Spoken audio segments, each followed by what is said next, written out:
by the clerk that is present. So next will be, if we'll all stand for the Pledge of Allegiance. And I'm going to sit for the prayer so I can read it. I pledge allegiance To the flag of the United States of America and to the republic for which it stands, one nation, under God, indivisible, with liberty and justice for all. Invocation by Karen Powers. Of your generous charity, I ask that you allow us time to remember former supervisor and former county board chair David Albrecht. The invocation will follow the commendatory prayer. Into your hands, O merciful Savior, we commend your servant David. Acknowledge, we humbly beseech you, a sheep of your own flock, a lamb of your own fold, a sinner of your own redeeming. Receive him into the arms of your mercy, into the blessed rest of everlasting peace, and into the glorious company of the saints in light. Amen. And now the invocation in honor of tomorrow's national holiday, Juneteenth. Good and gracious Creator, we ask for the grace to contend fearlessly against evil and to make no peace with oppression.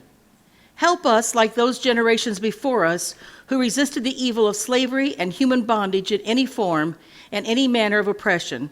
Help us to use our freedoms to bring justice among people and nations everywhere. Amen. And I just want to thank Mike Elder for getting the air conditioning working in this room. Thank you, Mike.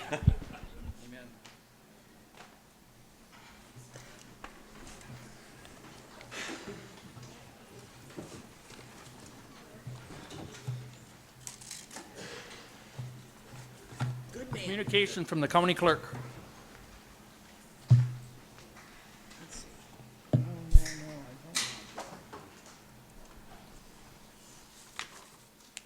Good evening, everyone. We have 2 thank you notes tonight from scholarship winners. Dear County Board of Supervisors, thank you so much for choosing me for this scholarship. This will greatly help and encourage me to do great things and to put in all my effort at Minnesota State University. You are all very inspiring to me, and I hope to one day be on a county board of supervisors myself. I hope to make you all proud of me as I continue my educational journey. Thank you all so very much. Nate Marine. The members of the Winnebago County Board Scholarship Committee, thank you for your generous donation to my education. I am humbly honored to have been selected as a recipient of the Winnebago County Board Scholarship, and I look forward to seeing the impact of these funds as I enter college. Thanks again, Madison Nestrick. And then we have a number of resolutions from other counties. From Lafayette County, resolution number 8-24, individual decisions pertaining to COVID-19 government lockdowns, vaccine, and mask mandates. There's 3 from St. Croix County, resolution number 13 from 2024, a resolution supporting Wisconsin Senate Bill 916 related to refugee resettlement. Resolution number 14, 2024, resolution supporting the CARE Act proposed by Congressman Tom Tiffany related to amending Section 412 of the Immigration and Nationality Act. Number 15 from 2024, a resolution requesting an immediate pause of refugee resettlement in St. Croix County. Those will all be referred to the Legislative Committee. We have petition for zoning amendments. Sorry, excuse me. The first one from Carvin and Julie Blank, Town of Black Wolf, to rezone from R1 Rural Residential to A2 General Agriculture for proposed Lot 2 only for tax parcel number 004-0386-0401, and it's part of that parcel. Number 2, from Aaron Rickert, Town of Nakaimai, to rezone from A1 Agribusiness to A2 General Agriculture for tax parcel numbers 012-052704 and 012-052703. Number 3, Richard and Jill Hughes from the Town of Wolf River to rezone from A3, A2, and A1 General Agriculture Agribusiness to R1 Rural Residential for tax parcel numbers 032-067001 for part of that one. It's all parts of these parcels, 032-0670 and 032-067002. Number 4, JN Investment Properties LLC in the Town of Nakaimai to rezone from A2 General Agriculture to I1 Light Industrial for tax parcel number 012-007703. And the 5th one from Brian and Melissa Pison from the town of Amro to rezone from A2 General Agriculture to B3 General Business for tax parcel number 016-04140101. And then we have two commendations tonight. A commendation for Patricia, we know her as Patty Francoeur. Whereas Patricia Francoeur has been employed with the Winnebago County Information Technology Department for the past 30 years, and during that time has been a most conscientious and devoted county employee. Patty Francoeur has now retired from those duties, and it is appropriate for the Winnebago County Board of Supervisors to acknowledge her years of service. Now therefore be it resolved by the Winnebago County Board of Supervisors that sincere appreciation and commendation is extended to Patricia Francoeur for the fine services she has rendered to Winnebago County. Then we have a commendation for Cheryl Riff. Cheryl Riff has been employed with the Winnebago County Sheriff Department for the past 20 years, and during that time has been a most conscientious and devoted county employee. Cheryl Riff has now retired from those duties, and it is appropriate for the Winnebago County Board of Supervisors to acknowledge her years of service. Now therefore be it resolved by the Winnebago County Board of Supervisors that sincere appreciation and commendation is extended to Cheryl Riff for the fine services she has rendered to Winnebago County.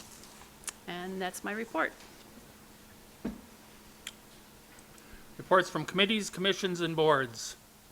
How do we get the lights going here?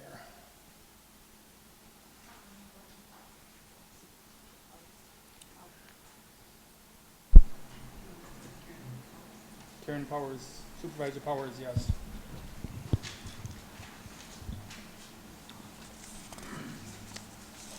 Are you ready for me, Mr. Chairman? I'm waiting to see if the girls are.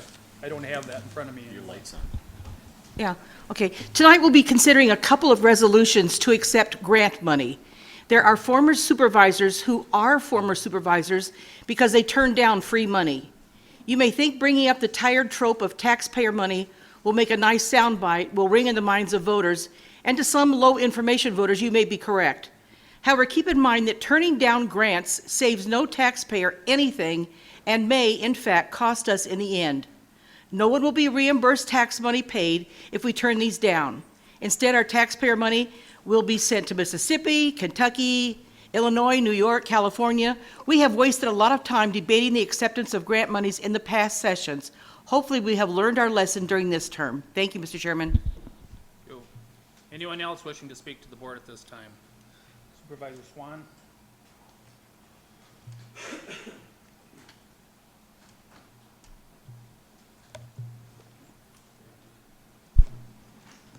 think it's on. There it is. Okay. Thank you, Mr. Chairman. UW Fox City's campus trustees will hold a meeting at 1 o'clock on the 24th of June.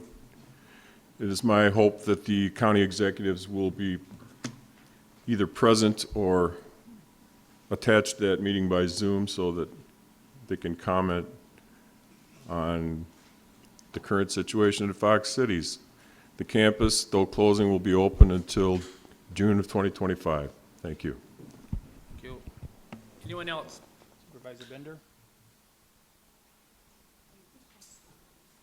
Supervisor Bender, right? By Supervisor Swan. I'd just like to let you know you can buy your advanced fare tickets now. You can get them at Festival, or the Parks office is selling them.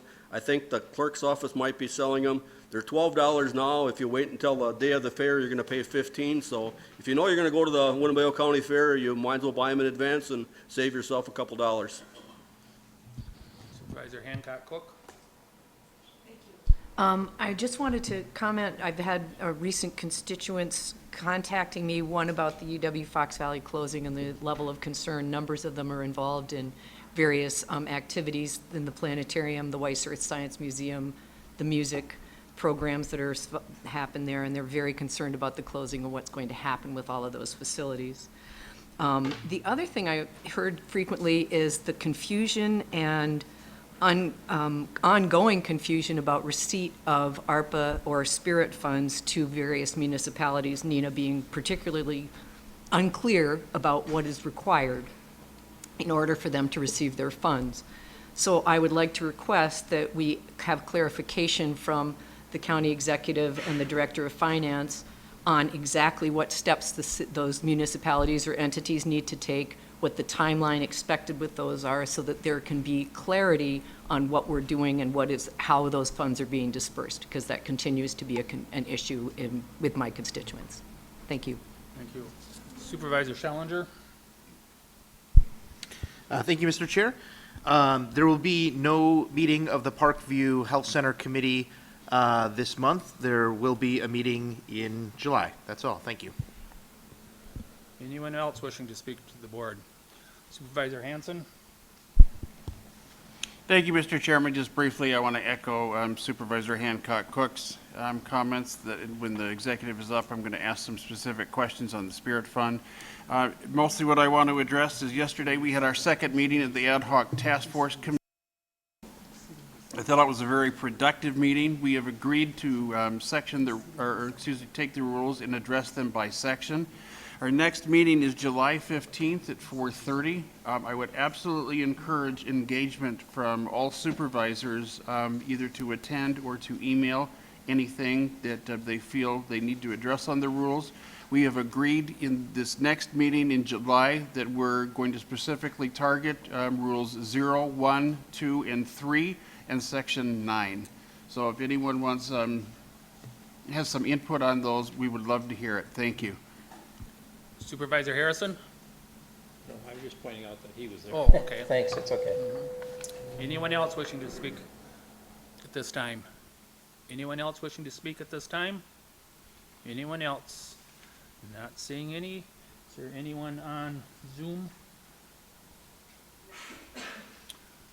Okay. I just want to ask you or remind you when we do the adoption of the agenda, including all of, when you make a motion, to make them clear so we know who it is, and also the second, because we do not have any of this new with the new Civic Plus, so we can't push buttons anymore. And that's the only way the girls get to catch it quite so. We do need a motion for adoption of this evening's agenda. I have a motion by Vice Chairman Fari, and who seconded it? Who did? Supervisor Cox. All those in favor signify by saying aye. Aye. Opposed, say nay. Carried. This time we'll go to public comments. Anyone wishing to talk to anyone about anything that's have to do with Winnebago County, don't have to be on the agenda. You have 2 minutes to speak your piece, state your name and address and what you'd like to speak about.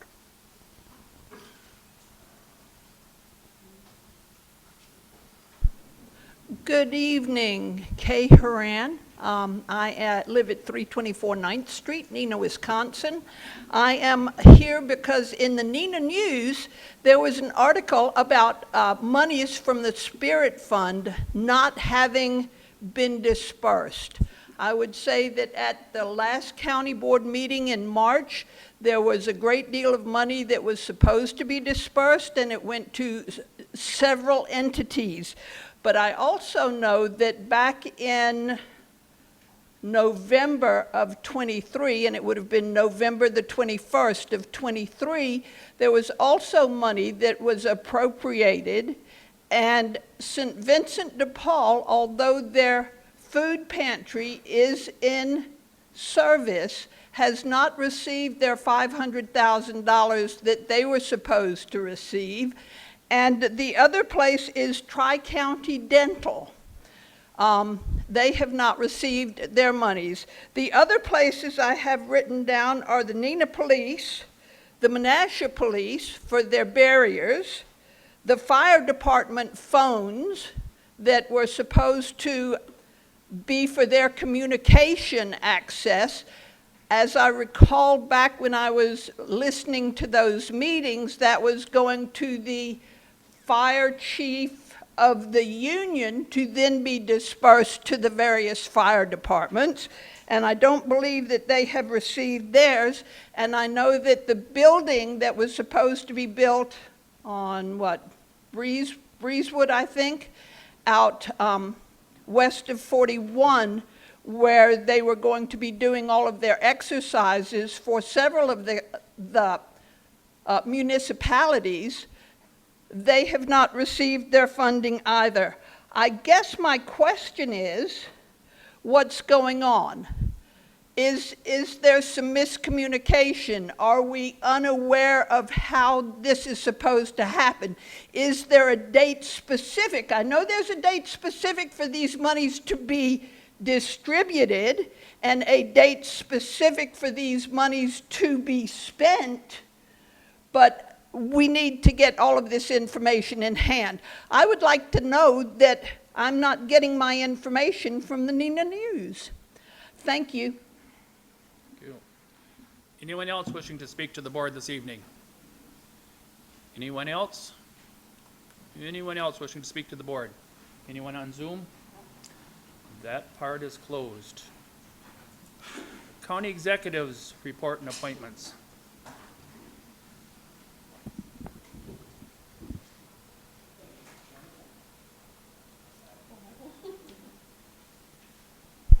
There you go. Thank you, Mr. Chairman. Good evening. Thank you. I would like to start my report by remembering Dave Albrecht. I consider Dave a mentor of mine and a man I very much admired. His candor and his confidence, as well as the way he had objectively approached an issue, was an asset to Winnebago County for the decades that he served. I will miss his quick looks and occasional eye rolls. I would like to offer my condolences to his family, and I just want to state that I am a better man for having the opportunity to have known Dave. Yeah. Juneteenth in Winnebago County, on June 19th, 1865, the Union Army presented Galveston General Orders Number 3 to inform Texans that slavery has ended and that all slaves were free. This is more than 2 years after the enaction of the Emancipation Proclamation. At that time, Texas had more than 250,000 enslaved black people. This historic document marked a significant movement in American history, is now celebrated as Juneteenth Day. Juneteenth has been observed by black Americans since its inception, but has gained more recognition in more years as communities across the country have started to recognize it as an official holiday. This year, for the first time, Winnebago County government will officially observe Juneteenth Day. There will be 2 identical county observations on Wednesday, June 19th, tomorrow. All employees are encouraged to attend, and the highlight of the event will be the reading of the Emancipation Proclamation and Galveston General Orders Number 3 from Major General Gordon Granger, who initiated them. We have authorized offices that do not have pre-planned appointments or meetings to close briefly to attend. These will take place at the Winnebago County Courthouse, right out front here, at noon tomorrow, and then at the Neenah Human Services Building at 4 p.m. And I would encourage any supervisor that wishes to please join us at one or both. I'm proud of that. This should not be a political holiday. We should all champion this. 4th of July, just a reminder, 4th of July, the sheriff will be reading the Declaration of Independence at the courthouse at 8 a.m., as he has done annually. This is a tradition that was first started and asked for by Supervisor Bill Wingren, and I am very thankful that this tradition will continue. So I encourage anybody to show up at 8 a.m. at the courthouse for the reading of the Declaration of Independence. UWO Fox Cities campus, a decision was made last week to close the campus after June in 2025. As sad as this decision is, I do understand it. The Wisconsin idea was created to meet the educational demands of a baby boom after World War II. Another smaller baby boom happened in the 80s while those children had another set of kids. Since then, a much lower birth rate, as well as the technical college's ability to provide a 2-year associate degrees for less, which is good for students, even though it's not the same experience, as well as an unemployment rate below 2%, where demands for degrees are less. They're not looking for degrees, they're looking for a pulse. And it's sad, but I understand why the decision was made. I want to take some time to honor what this campus has meant to countless people, such as myself, a misfit, what wouldn't have gotten into UWO. I want to take the time to recognize that nothing will take away the impact that this campus has had over the past decades. In the words of Tennyson, "'Tis better to have loved and lost than never to have loved at all." It's kind of how I feel about UW-Fox. Always be UW-Fox for me. As far as the future goes, I have been talking, multiple talks with the Outagamie County Executive, Tom Nelson, and we will be getting together soon to discuss what our next steps should be. We both agree that we need to include the City of Menasha and other stakeholders in this discussion, as well as agree that the highest and best use is a priority for this space, as well as keeping the Arts and Communications Center, the Barlow Planetarium, the Weiss Earth Science Museum, and the Campus Child Care Center intact. So we have a lot of work to do in a year or so to do it. Spirit funds.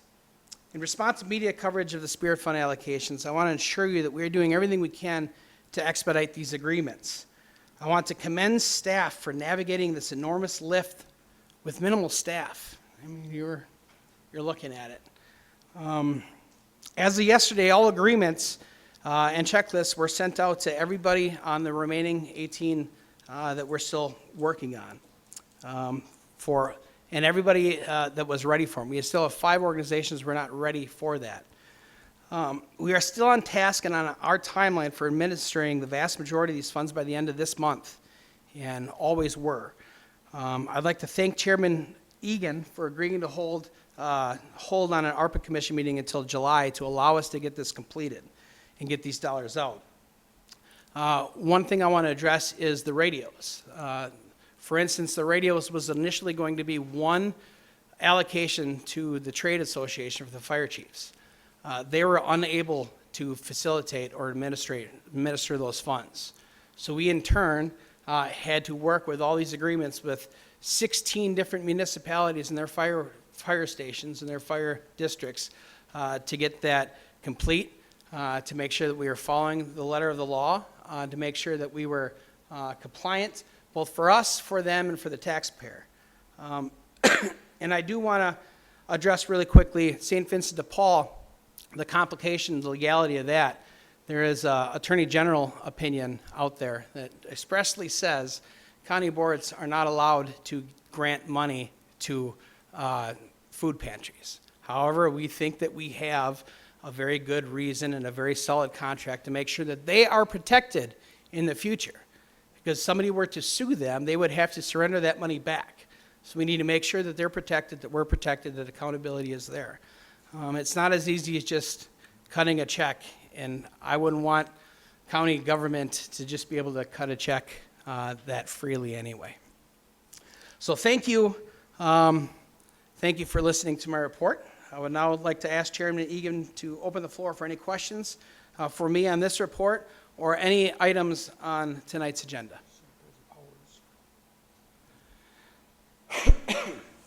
Thank you, Mr. Chairman, and thank you, Mr. County Executive. You know, we don't make a practice of responding to the community who comes and speaks to us. We listen to it and we take that in mind. But I would like to know why it's been, if there really is something that was approved in November of last year, why 7 months later there's an issue with cutting a check? Do we have a date? I realize there may be a problem with the food pantries. I'll ignore those. But the other things that are sitting out there waiting, and Supervisor Hancock Cook said she's heard from constituents as well. Sure. When, give us a date. When will that money go out? Thank you. All right, we are hoping to have everything done most of it done by the end of this month. Everybody has their agreements sent back with us, and we're well on the way for that. The fire radios, which probably should have taken us a week, has taken 4. That turned into a very large project. Instead of us just saying, fire chiefs, here is $2 million to buy radios, we had to figure out every type of radio that every different group was going to buy and put that into the contract. But we are working on it, and I believe most of this should be out by the end of this month, and if not, by July. Well, the radio situation, if there's something they can't administer, but, okay, so we've had Memorial Day and Flag Day, and we've had a lot of parades where the communities could have used those barriers. What's the holdup on those? Well, I believe they paid for them ahead of time. I might be wrong on that. And So they do have them? They have them, and let me Oh. remind you, the board said no. The board said no, and, But we brought it back. We worked with other supervisors to make sure it was brought back. It could have just been done, and if there was one point of criticism that's frustrating me as the county executive is, I have a municipality going to the news that shared zero of their ARPA dollars. We shared more of our money with community members in a municipality than they have. And for the criticism to keep going to the news or to calling supervisors and not calling Paul and calling me is not the way to go about it. So that's a frustration that I have. But also I will own that. There's only so much that we can do, and if I thought there was anything I could do to expedite it faster than what that we're going, I would absolutely do that. I would absolutely want to do that as fast as possible, and I believe that staff is doing a good job of making sure that we can do that. Early on in the process, I asked for an innovation analyst because I knew we would need help on this. That didn't make it through P&F. That was 2 years ago. So we are doing the best we can, and frankly, I am proud of the work that Director Kaiser has been doing, and I'm proud of how diligent he's been and how thorough he's been in the work that he's done, and with Mary Ann, for that matter, who has to check over all of these different contracts, over 70-plus projects. I mean, I remind you, we shared half of the fund with community members, and that should be celebrated. That should be celebrated. And we did it in a way that was more transparent than any other form of government I can imagine. We listened to every single application that come in. We didn't have a committee weed it down to 20% for us. We did our due diligence, and we're working through it as fast as we can while still complying with the day-to-day operations of county government and the finances that have to go with that. And I think Paul and his team should be commended. Well, Paul is the team, should be commended for what he's done. Supervisor Hancock-Cook. Oh, am I on? Good. Thank you, Chairman Egan, and thank you, County Executive DeMel. I just wanted to clarify, you said that you had set out the checklists, and it would be wonderful if those could be published in the board meeting minutes or something so that those become transparent for because people have asked about that, and it would Sure. be really, really a good step to just highlight what the process is, Yep. what the checklist is, and what the anticipated timeframes are.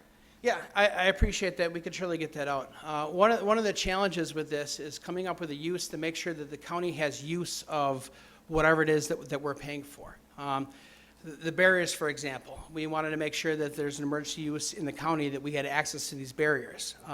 Rare, but since we're paying for it and you're having them, if we have occasion and you don't need them, if it's free, we would like to do it. Say we had a presidential visit in Amro and we need to borrow the barriers.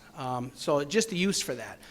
Use is a little bit harder to say, how do we have a county use out of a water main that's going under the Fox River in Amro, but we'll figure it out. It's easier for that because we can give money to municipalities a little bit easier, even though the barriers are the same. But we'll get the checklist out to you to show you what Thank we're you. Just asking a them to comply follow-up with. question. So is one of the criteria for the spirit funds that the county has use of all of the items that are being distributed? There was a couple different accountability factors set on by the board. Make sure that we had, make sure that there was use, make sure that there was a clawback ability. Supervisor Buck helped me on this one. It was clawback ability. We wanted to make sure that if it was something went awry, that we were able to claim property back. And yes, I believe if we want to make sure that if we're going to pay this for you and we have a special use for it, that we have access to that. Thank you. Supervisor Holt. Thank you for coming and talking with us, especially about the ARPA funds and the distribution of those. My question and request is, in addition to what Supervisor Hancock-Cook asked for, I would like to see those agreements made public as well, and any sticking points that we have in use or clawback to those agreements. I know that that was a difficulty in one particular municipality. with some of the funds. So I think making that transparent so that people understand would be helpful. And in addition, just to make sure that you hear both of my points, in addition, I think you mentioned that you wish that people would come directly to you instead of to the media. I experienced this during the pandemic, working on our large school district in Neenah, and we discovered that we weren't being very transparent with the media, and there was an opportunity for us to do more public relations communication with the media, specifically to get ahead of news stories and make sure that the community was understanding the perspective of the county. I appreciate that. And one response to both your questions on producing this, do you mind if we wait a couple weeks before we get to it? Can we get, I just want to focus on getting the funds out first, and then we'll backtrack. Is that acceptable? Just to clarify the process. Okay, all right, thank you. Supervisor Swan? I see my mic is on. Thank you. Thank you, Mr. Chairman. County Executive, I wanted to ask specifically if you will be able to, along with Executive Nelson, to attend the trustees meeting upcoming next Monday at 1 o'clock at UW Fox Cities to help answer questions that we anticipate in the aftermath of the planned closure of the facility. I can't speak for Executive Nelson, but I saw that meeting pop up today and Okay. cleared my schedule. We wanted to wait to post the meeting date until the decision came down from UW Oshkosh and the trustees. And, you know, I personally, I wanted to move the meeting one week ahead, but the Outagamie County trustees really wanted to get this out in the public eye quickly. Sure. Okay. Yeah, but I have cleared my schedule, so I do plan on attending there, hopefully in person. If not, I'll be on there by Zoom. Either one Yep, would okay. be acceptable. Thank you. Secondly, just a second question I'd like to ask is regarding our Civic Plus software that we've implemented. That was done by the county executive's office and administered by the county executive, correct? Yeah. Would you consider this a one-off, or is this going to be an ongoing purview of the executive to, you know, essentially get out ahead or take control of such a software implementation that would normally be considered the purview of IT? Well, I would, if there was a purview of anything, it would be the purview of the clerk's office. And we've worked diligently with Julie on it, and I'm sorry, we've been diligently with the county clerk on that.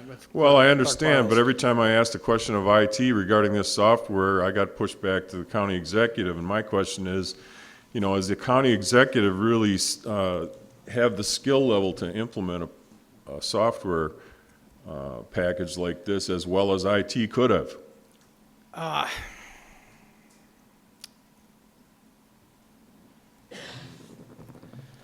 Let me try that. Let me That's think. why I'm asking whether it's a one-off, okay? No, I think it's a one-off, and I would say administratively, this is doing this is really good for staff. It's good for us. There's checks and balances to make sure that every resolution actually gets Corporation Council's eyes on it before it comes to the board. There are a lot of cleanup mistakes that we'll be able to catch going forward that we've had in the past.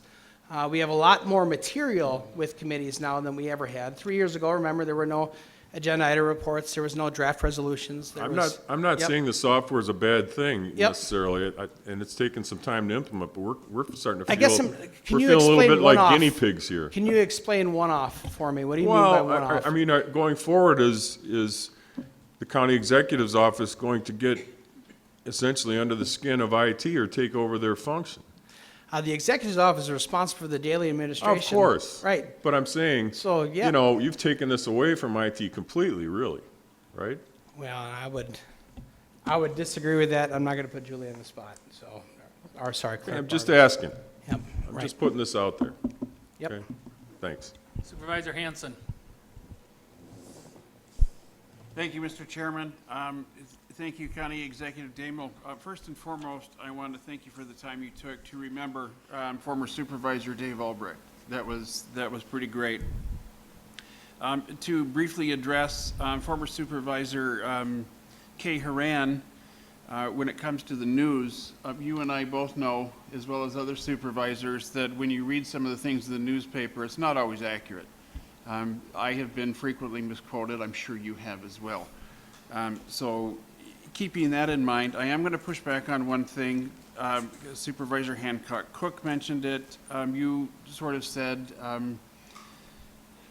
I'll just say it this way. I don't know why else I'm here unless constituents can come to me and ask a question to bring forward. So I'm going to push back on they should have come to you. I think that's exactly why we're here, so they can call us to ask the uncomfortable questions. I respect that, just so you know, I agree with you.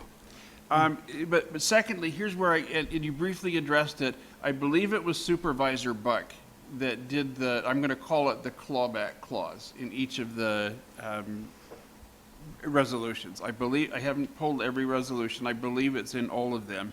And that was actually a really brilliant move. So credit to Supervisor Buck. I think it was he that brought that up. Mm-hmm. But because of that language, here's what I need you to help me understand and where I'm going to push back. Release the money, because if they've done something wrong, then we get it back. This back and forth is absolutely embarrassing and ridiculous.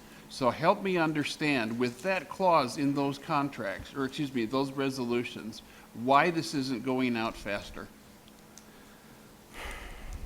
Again, checks and balances need to be in place. And for comparison, if it's okay, to address the neighborhood and investment grant funds. Well, is the neighborhood investment grant, that's not the Spirit Fund. No, correct. But state has they have a whole director of administration. They have a whole team there. It took 9 months for us to get our agreements from the state, to which we actually hired Jake Curtis to write the agreements for them when Corporation Council and myself were getting frustrated we weren't getting it, and said, is this good? And they finally agreed, yes, this is pretty good, and they used it as a template going forward. It took us over a year and a month to get a single penny after we were awarded that grant, after we appropriated it. So when I have a state agency filled with teams that took way longer, yeah, there's bureaucracy in government. There's checks and balances. It's slow, but it's supposed to be slow. And we're supposed to have accountability before we give dollars out. So as much as I appreciate that, and we did mostly with the town's money, the $145,000, we tried to get that out as fast as we could afterwards. And there has to be accountability. We can't just cut checks. And maybe that's on me. Maybe I have too high of a standard on that. I want to make sure that the dollars that we're giving are guaranteed to go to where we're making sure it goes. But if we give this money out and they used it for something vastly different, I would hope to be grilled by this board for allowing that to happen. I understand, but Okay. that was, again, credit to Supervisor Buck. Yep. We did the clawback. So if they do something like that, then we say, nope, all right, wrong. And I'm going to push back. You and I have both been business owners. Yep. You can't move slow. Former, but you can't use slow as an excuse just because it's government. We've got that clause from Supervisor Buck. I am absolutely not understanding the embarrassment that this county has gone through. We did the Spirit funds for a specific reason to help facilitate that, and I think we've messed it up. I appreciate that. I just disagree. I think we are doing a fine job. We're on task. Yes, communication could have been better, 100%. Thank you, that's all. Thank you. Hancock Cook, did you have your hand up again? No, I did not. Okay. Oh, Supervisor Nelson? Yes, I know the answer, but I gotta ask it anyways. When you went back through with all of the radios and went through all 16 fire departments, did you by any chance think maybe we ought to include Winnie County this time on the radios, or are they still totally out in the cold? I didn't want it to delay getting your Parks Department $300,000. Oh, good one, good one. Okay. And the other thing, I did, the village president reached out to me along with the administrator and said, so what's the deal with the money? And I said, well, I think the money's guaranteed. I don't think we're gonna welch on any of the deals. And they said, well, we did get a form. I said, well, fill in the form and get the contractors lined up and get ready to move forward. Our project isn't gonna go until August or September, and I have no doubt that the money will be there. It sounds easy to write the check and we have the clawback clause. Good luck trying to get that money back if it's spent the wrong way. I appreciate that you're taking the time to do it right. I just wish you would have remembered the Winnie County Fire Department in the process. Thank you. And I appreciate that. Radios have taken a long time, and some of that has been waiting for some of the towns to get back. And again, they don't have staff either. Some of these townships are literally 3 people, if that. And we've been patient and working with them. And I believe we have all but 2 of the fires. No, I'm not going to allow you to talk right now, Paul. Yeah, no, I know. No, and I appreciate that. And okay, let's. Supervisor Laux? Yep. Thank you, Mr. Chairman. I just want to go all the way back to Supervisor Powers' question about the barriers. I was talking to the chief of police for Menasha, and the barriers have to be made. They're not sitting there waiting to be bought. They have to be made as they're ordered. The company is lending them barriers for the parades over this summer. Okay. Oh, that's good. I don't know. Supervisor Bender? I would just like to say on John's defense, Mike Collier left April 1st. Everybody in this office has a full-time job. What they're doing is taking this on top of their job. We didn't add any extra staff. Paul's working umpteen hours to try to get this stuff accomplished. You know, we can sit here and say, well, we want these checks out. They all have full-time jobs. We expect them to get $16 million worth of checks out. One person down now. I mean, if Mike Collier would have been here, I believe the checks would have been out. We're 80 hours we lost. This is basically in June. He left April 1st. So over 80 hours of somebody missing, you know. And what would the towns and the villages and the cities done if they didn't get the $33 million and the county gave half of it away? They would have found a way to get whatever it is they wanted.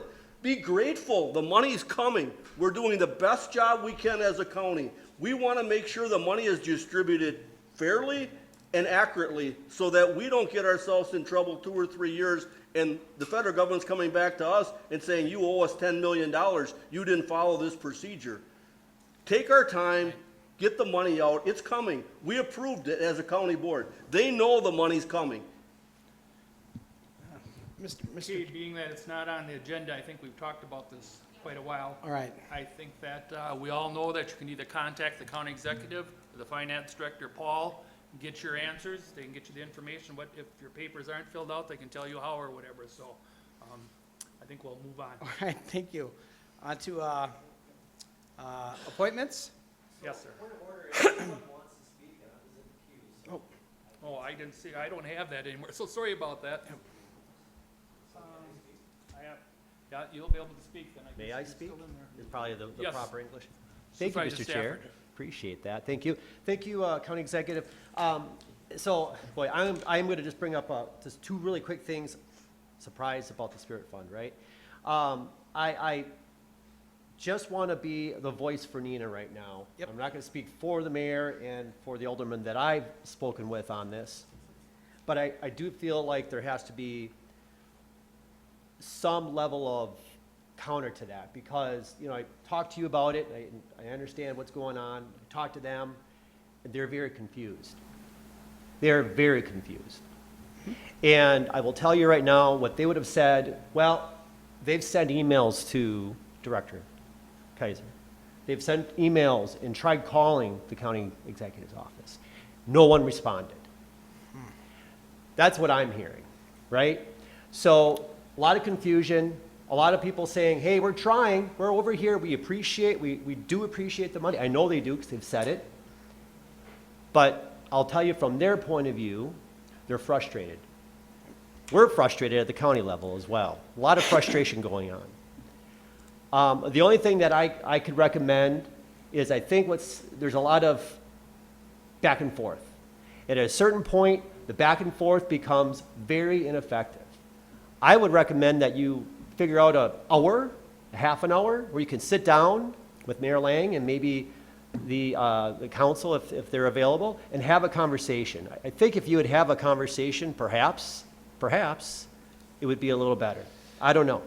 And the memo of understanding and checklist, when was that sent out? I'm confused on that. To Nina.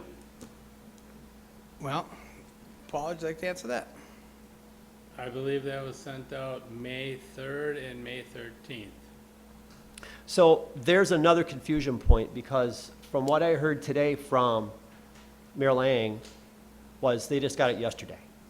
They got So- their agreement yesterday. Okay, so They sent their checklist they back. have that. So the checklist was sent back, and now it's the agreement that was Correct. sent yesterday. Yep.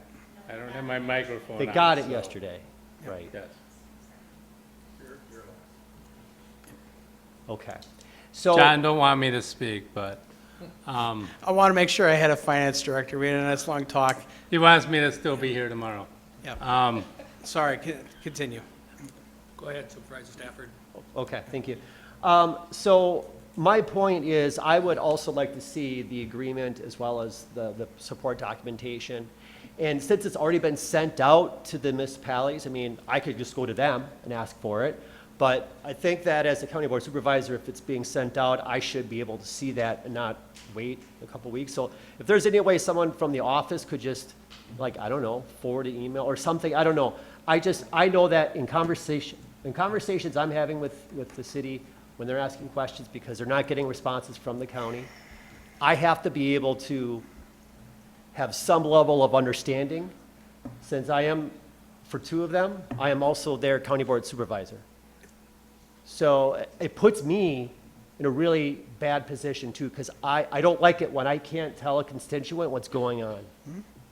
And so I'm confused on that. So just a couple thoughts there. That was it. Thank you. Taken. There Thank again, you. if anyone, when we're talking later on, even if we don't catch your hand or whatever, don't be afraid to raise it, because like I said, I don't have control over here and the girls are busy there, so. Anything else before we move on? Okay, appointments. All right, I'm going to do the first one separately, and then are you okay if I do the rest of them en masse? However you want to do it. All right.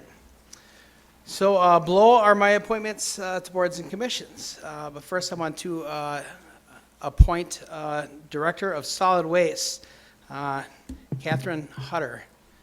And Kathy is here in the back. Yep. Do we have a motion? So moved. Second. Motion's made and second for the approval. Any discussion? All, Supervisor Nelson. I would just like to say that I've been on the solid waste board for the last 12 years. I was there when Kathy came on board.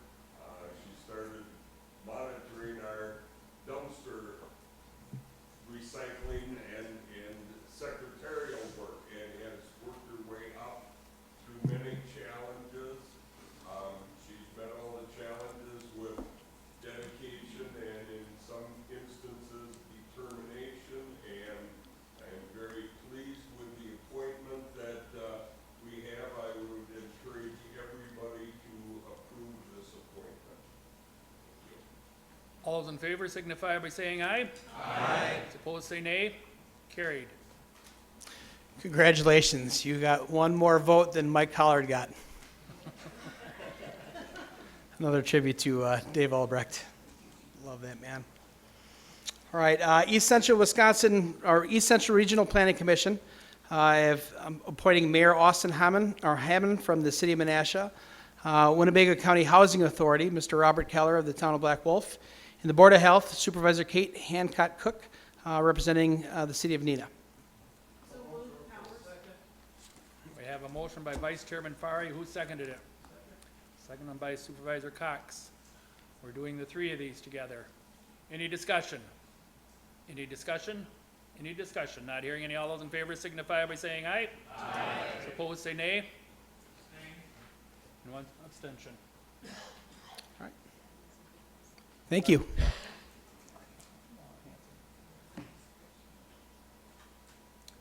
County Board, I do not have anyone that's absent tonight, I do not believe. I didn't hear anyone, and it looks like all the chairs are full, so that is good.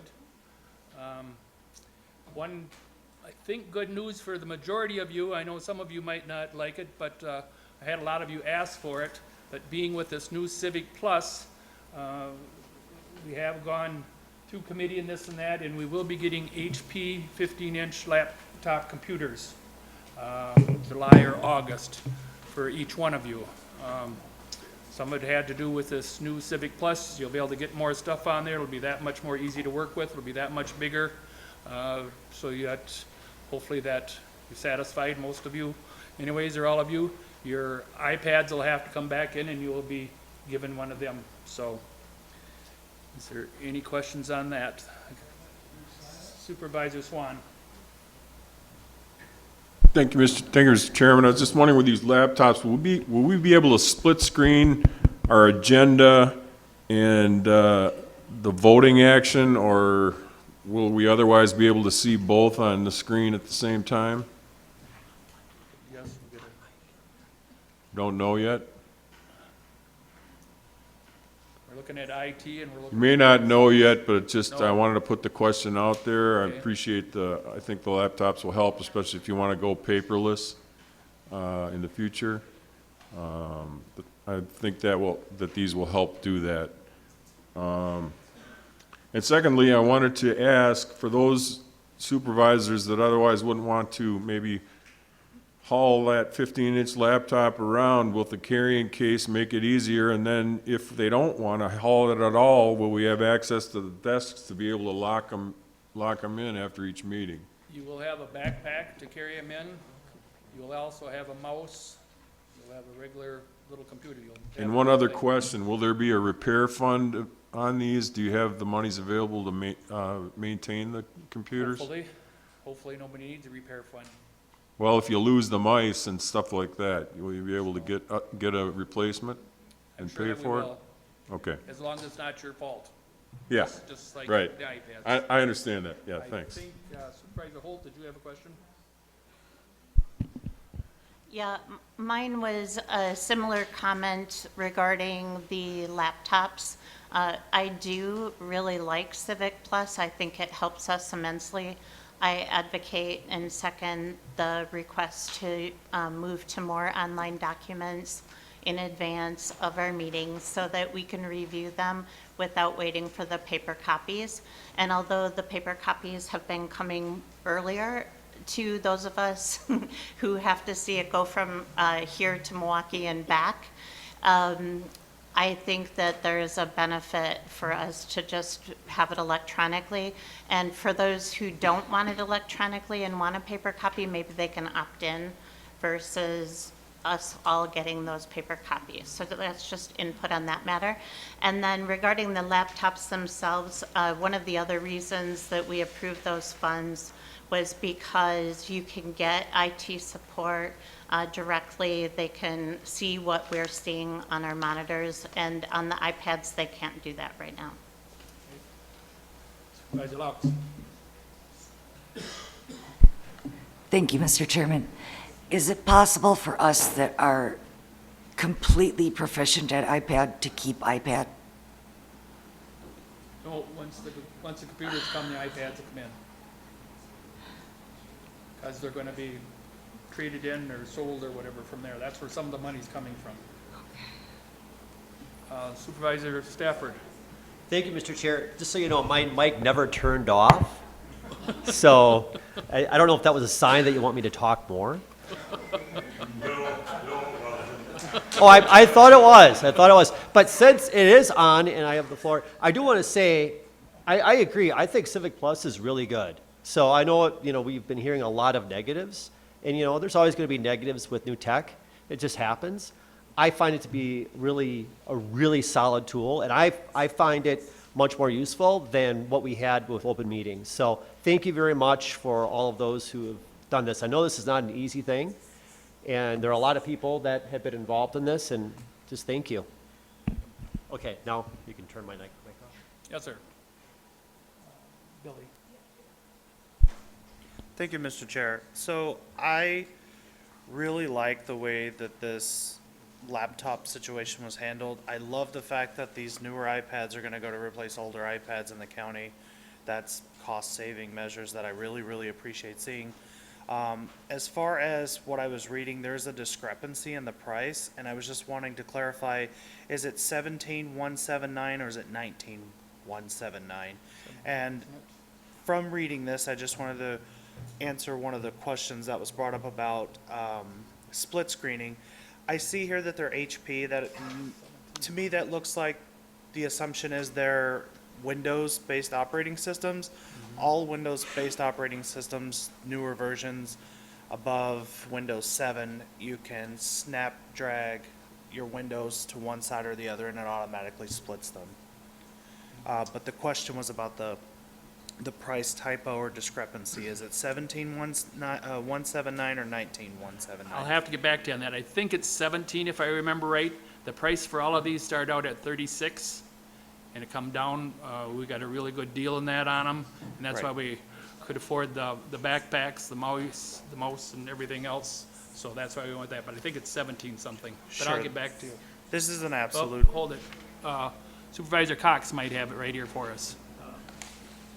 Thank you, Mr. Chairman. The budget amendment that was passed was for 19,179. There you go. Thank you. It's on the back of the page that you're probably reading. Right, so the top of that same page is the typo. Yeah, it was a typo. Okay, that's just what I wanted to point out. Thank you. Thank you. Thank you. Anyone else? Okay. That's all I really have. Hopefully it's good news, majority. There's really no plan on changing other than that, and hopefully it'll make everything go better. When I said sold, some of them will be sold, some will be used like maybe in other departments, but it'll just be kind of a money trade-off in different parts, so. Yes, sir. We're going to be right shortly. Okay. I'm going to be moving into consent agenda now. Vice Chairman Farley. Thank you. I wish to pull item number 5, Resolution 14, from the consent agenda. Item 5 is being pulled out of consent agenda.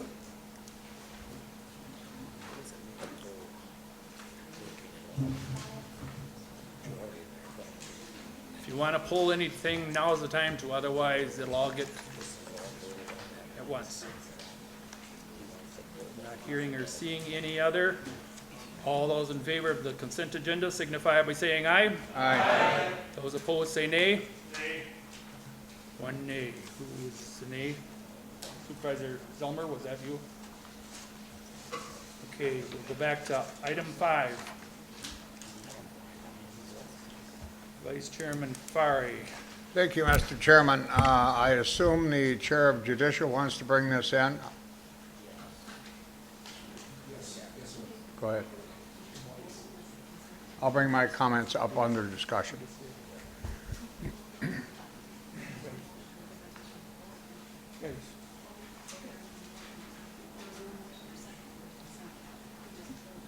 Oh, I'm sorry.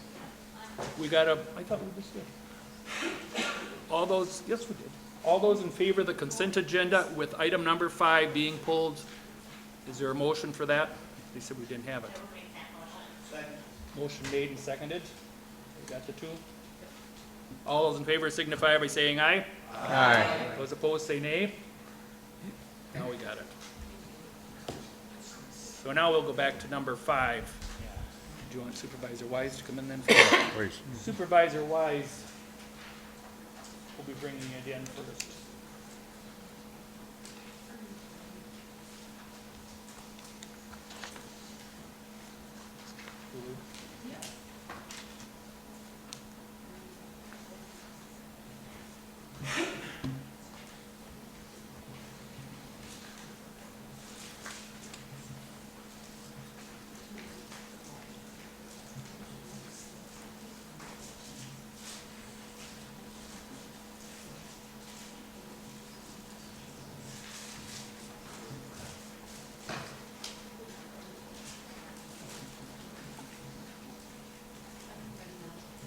Supervisor Wise wants to bring this in.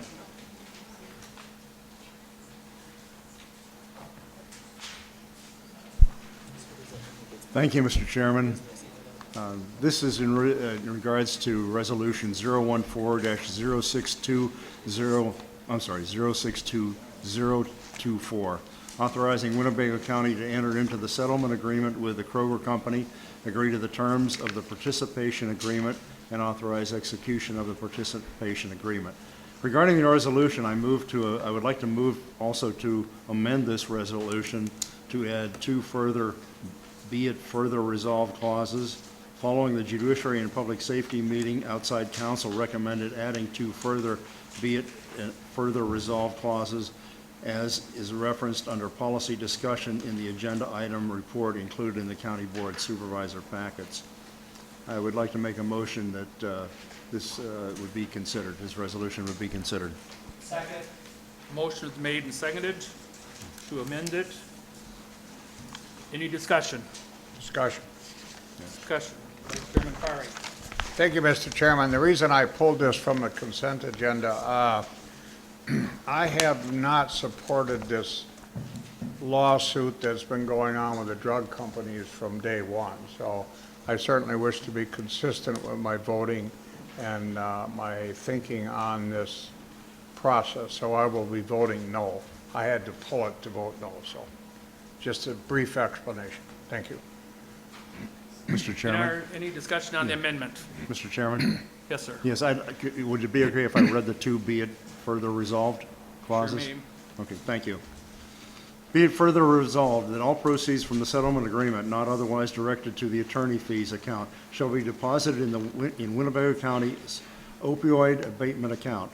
The opioid abatement account shall be administered consistent with the terms of this resolution, Wisconsin Statute 165.12, parentheses 4, and the settlement agreement. Be it further resolved that Winnebago County hereby authorizes the establishment of an account separate and distinct from any account containing funds allocated or allocable to Winnebago County, which shall be referred to Winnebago County as the attorney fees account. An escrow account shall deposit a sum equal to, up to, but in no event exceeding the amount equal to 20% of Winnebago County's proceeds from the settlement agreement into the attorney fees account. If the payments to Winnebago County are not enough to fully fund the attorney fees account as provided herein, because such payments are made over time, the attorney fees account shall be funded by placing up to, but in no event exceeding an amount equal to 20% of the proceeds from the settlement agreement attributable to local governments, in parentheses, as that term is defined in the MOU, into the attorney fees account for each payment. Funds in the attorney fees account shall be utilized to pay fees, costs, disbursements owed to the law firms pursuant to the engagement agreement between Winnebago County and the law firms provided.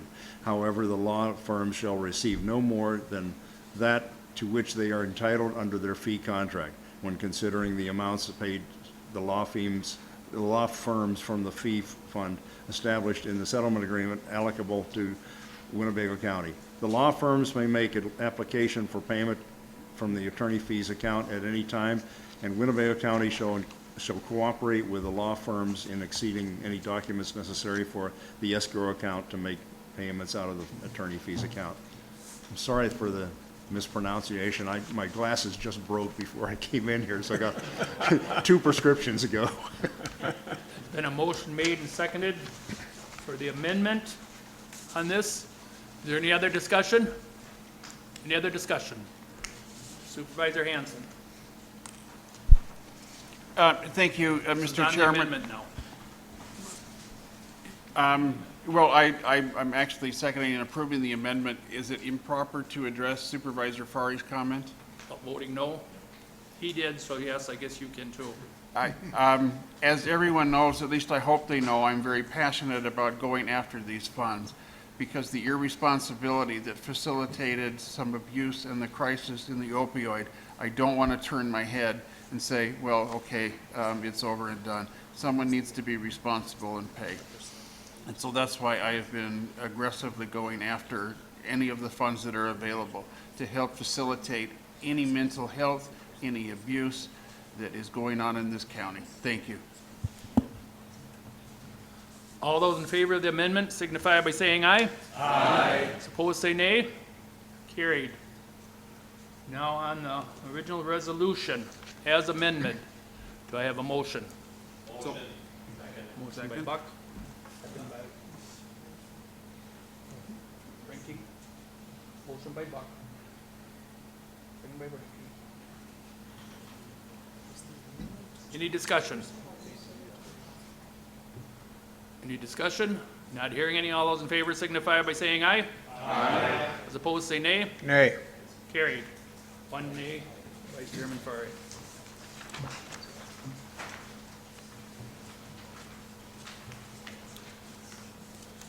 Authorizing the naming highway department rooms after Paul Delap and John Schneider. Supervisor Nussbaum. Oh, I'm sorry, we gotta go down farther. I'm sorry, that was part of the consent calendar. Amending Winnebago County General Code to create 806 Public Works Building and Naming Policy. That would be facilities.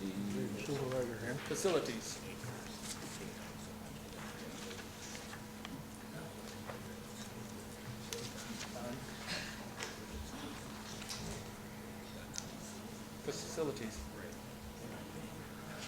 No, Andy Buck is not, John is. Make a motion to approve ordinance 01-06-2024. Second.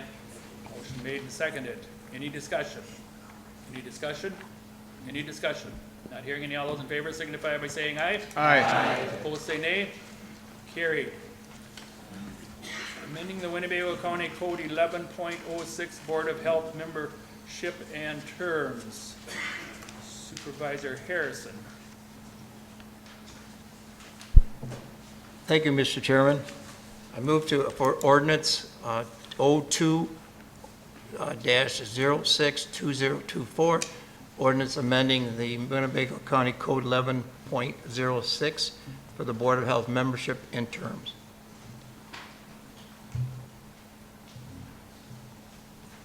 Second. Motion made and seconded by Supervisor Dowling. Discussion. Supervisor Conley. Hanson.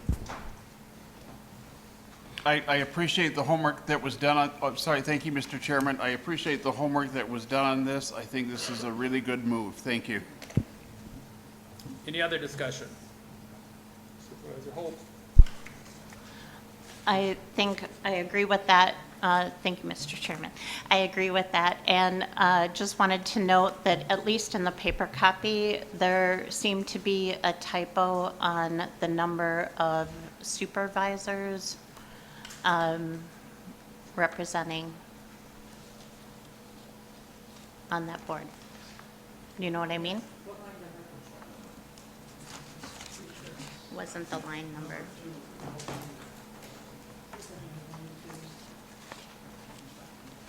I'm sorry. I'll get that back to you after the meeting so that you can just correct it. I don't think it was a big deal. Any other discussion? Any other discussion? Supervisor Dowling. Thank you, Mr. Chairman. I want to say thank you to everyone that worked on this. I'm glad to see that we are in compliance now. Any other discussion? Not hearing or seeing any other discussion. All those in favor signify by saying aye. Aye. Opposed, say nay. Carried. Approval of a budget amendment in the amount of $60,000 from the Solid Waste Management Reserve Fund to the Solid Waste Operating category for a rental chiller. Supervisor Nelson. I would move for approval of resolution 016062024. The chiller is absolutely needed in order to continue to produce electricity from the gas that is being generated by the hill. So, to lose up to 250,000 if we didn't rent and move forward with the chiller. I might also let you know that that is solid waste reserve funds that we are tapping into. That isn't county board funds that we are attempting to use. I'll second the motion. It's been seconded by Vice Chairman Fari. Any discussion? Yes, sir. Question, if I might. Vice Chairman Fari. Thank you, Mr. Chairman. Including the documents that we received is a interpretation from Corp Counsel. I have some questions in regard to that. And this deals with, I think as we all read it, the authority of the Solid Waste Management Board.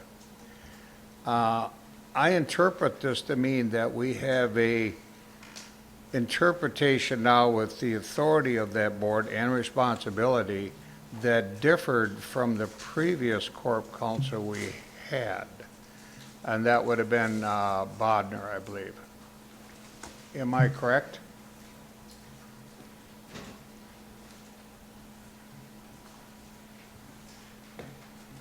There was an opinion referenced by Attorney Bodnar, but actually it was an opinion between the former finance director, Chuck Orenstein. Correct. And Mr. Bodnar.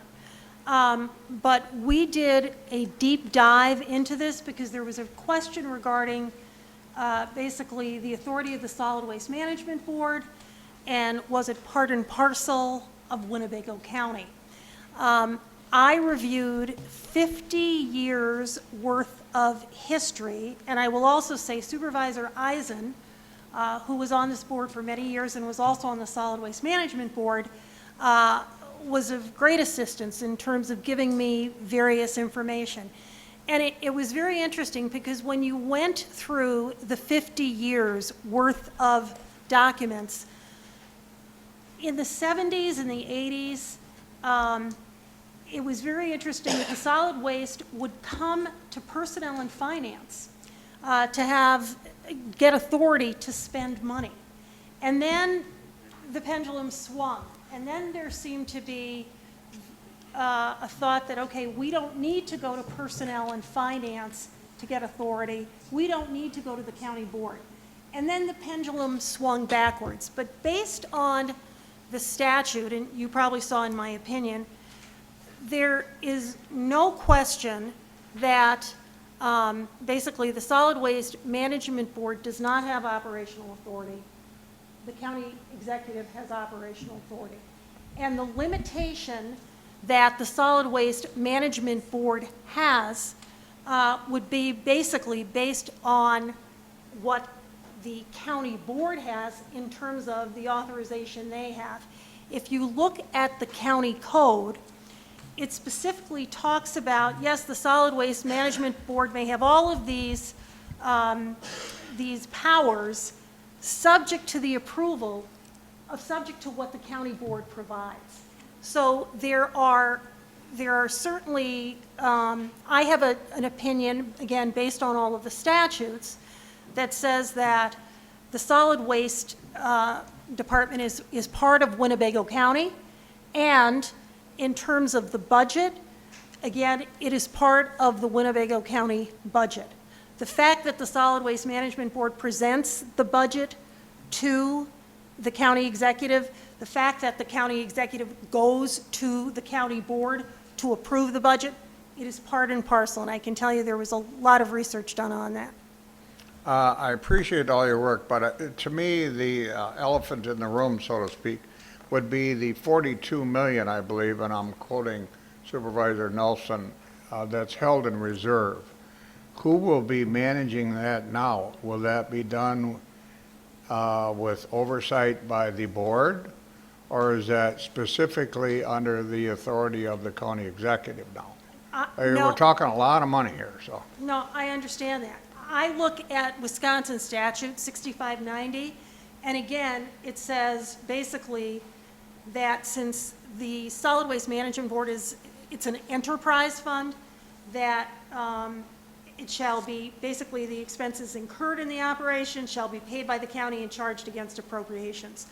So the bottom line is, in regard to this, the county executive determines the final submissions, as we talked about, when the Solid Waste Management Board, or when Solid Waste presents the budget to the county executive. And then at the annual budget session, which the county executive comes to, which you all consider, the county board passes the budget, again, with a simple majority vote. So the bottom line is, you folks have basically the budget is presented to the county board, and the county board can say yay or nay. And then obviously the county executive has veto authority.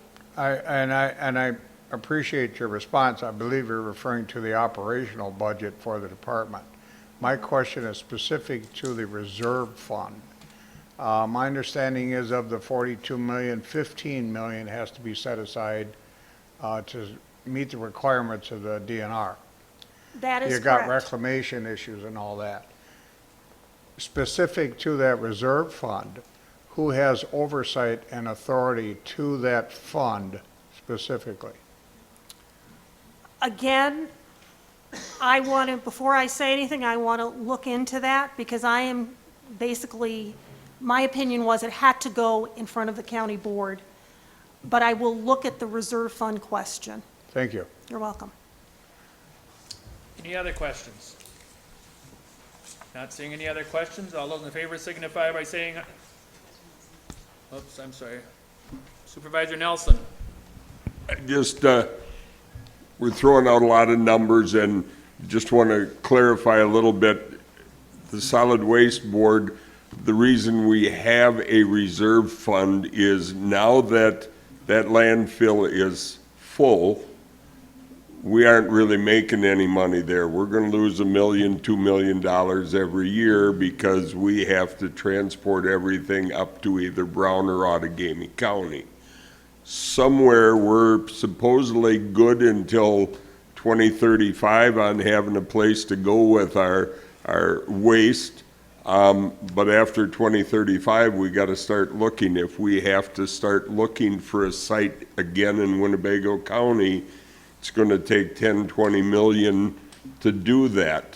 Things were great when we had a hole in the ground and everybody paid to put garbage in there. Now that that hole is full, the reason we had the tipping fees we had so that we do have a reserve fund. And I believe that having that reserve fund even helps the county with some of their bonding issues and so forth. So we're just very concerned that that reserve fund is needed by the Solid Waste Board, and we want to make sure that it is available for future. So just trying to let some of the new county board members know exactly what that is, how it got there, and why we're pretty protective of it. Thank you. Any other ones? Not hearing any. All those in favor of $60,000 for the chiller coming out of the reserve for the solid waste, signify by saying aye. Aye. Opposed, say nay. Carried. Approval and acceptance of $40,000 routine immunization community engagement, RICE, grant from Wisconsin Department of Health Services. Supervisor Harrison.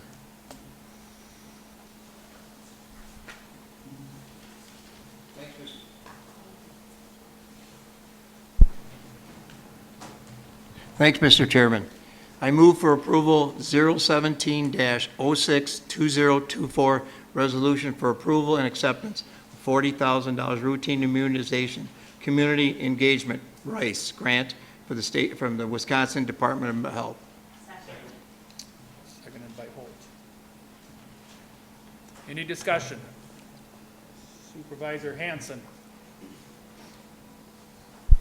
Thank you, Mr. Chairman. Having listened to both sides, I am absolutely aware that I am about to get an onslaught of arrows, and I ask that you please consider the shield I'm about to put up for 1 second and listen to the reasoning and logic behind the research that I did.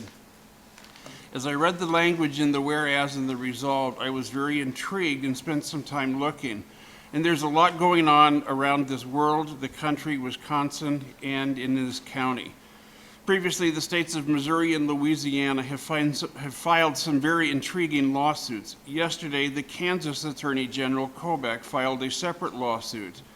Texas just joined in a different lawsuit. Given that geography, this is going to be currently involving the 5th, 8th, and 10th Circuit Courts. On June 7th, the 9th Circuit Court released a 33-page opinion that completely surprised me, took me off guard. That case in the opinion cites expert testimony and a couple of dozen of prior court rulings that I have not yet been able to go through, but I'm looking forward to in researching the entirety of the 9th Circuit Court's opinion. That ruling from the 9th Circuit may be used as a blueprint for the 5th, 8th, and the 10th Circuit. Given that ruling, I think it's quite possible it's going to end up before the Supreme Court. The World Council for Health has issued a statement to evaluate, in their quotes, a common sense approach, end of quote, on the very things that are in this resolution and the next resolution. That led me to dozens of articles from Children's Health Defense. Australia is preparing a lawsuit. Poland and Hungary are embattled in lawsuits, but not against each other. Germany has filed a separate lawsuit. As uncomfortable it is to acknowledge, there are reasons for these lawsuits in the U.S. and around the world. I do believe that it is advisable to pause, I'm not saying reject, to pause and see how this starts playing out so that any monies or messaging reflects any new case law, emerging medical and scientific opinions. And with that, on this resolution, I make a motion to postpone until the September meeting. Motion has been made and seconded to postpone this until the September meeting. Discussion. Vice Chairman Fari. Thank you, Mr. Chairman. Somebody clarify if there's a time element to these grants that would jeopardize the grant to this county? Somebody from the department, perhaps?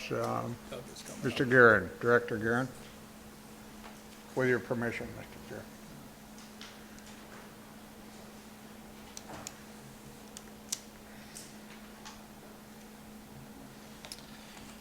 Thank you, Mr. Chairman. The grant periods, I believe, are July 1 to June 30. So the supplemental grant is through June 30 of this year. And the other grant, I believe,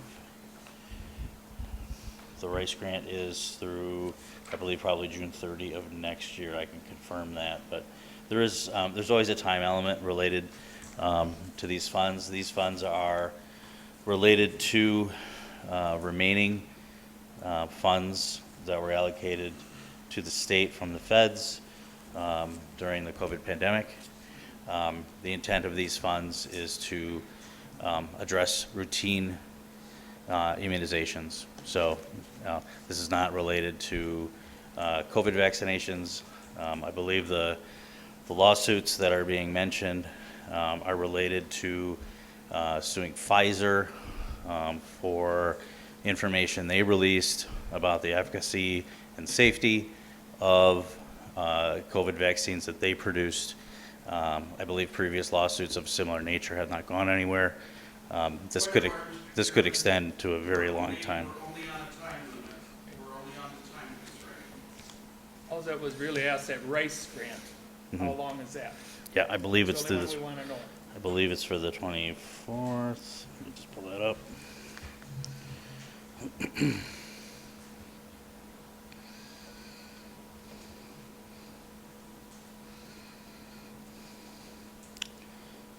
Let's go July 1, 2024 through June 30 of 2025. So it won't hurt if it is held over. I'm not saying it is, but if it is held over for 1 month, it isn't gonna matter till September. That's more than a month, but yeah. Right, I but mean, I'm saying it wouldn't hurt if it was held over till September. well, we have a timeline for the grant. Obviously, we'd have to alter that and try to get that work done in a shorter time frame. But it wouldn't hurt. There's no time limit that it's gonna matter on. 3 months. Right. Thank you, Mr. Guerin. Mr. Chairman, a point of clarification, maybe the director can answer. The Wisconsin Department of Health Services, do they consider the COVID vaccine a routine vaccination? At this point, if a new COVID vaccine is developed, I'm sure they would consider that a routine vaccination in the future. Thank you.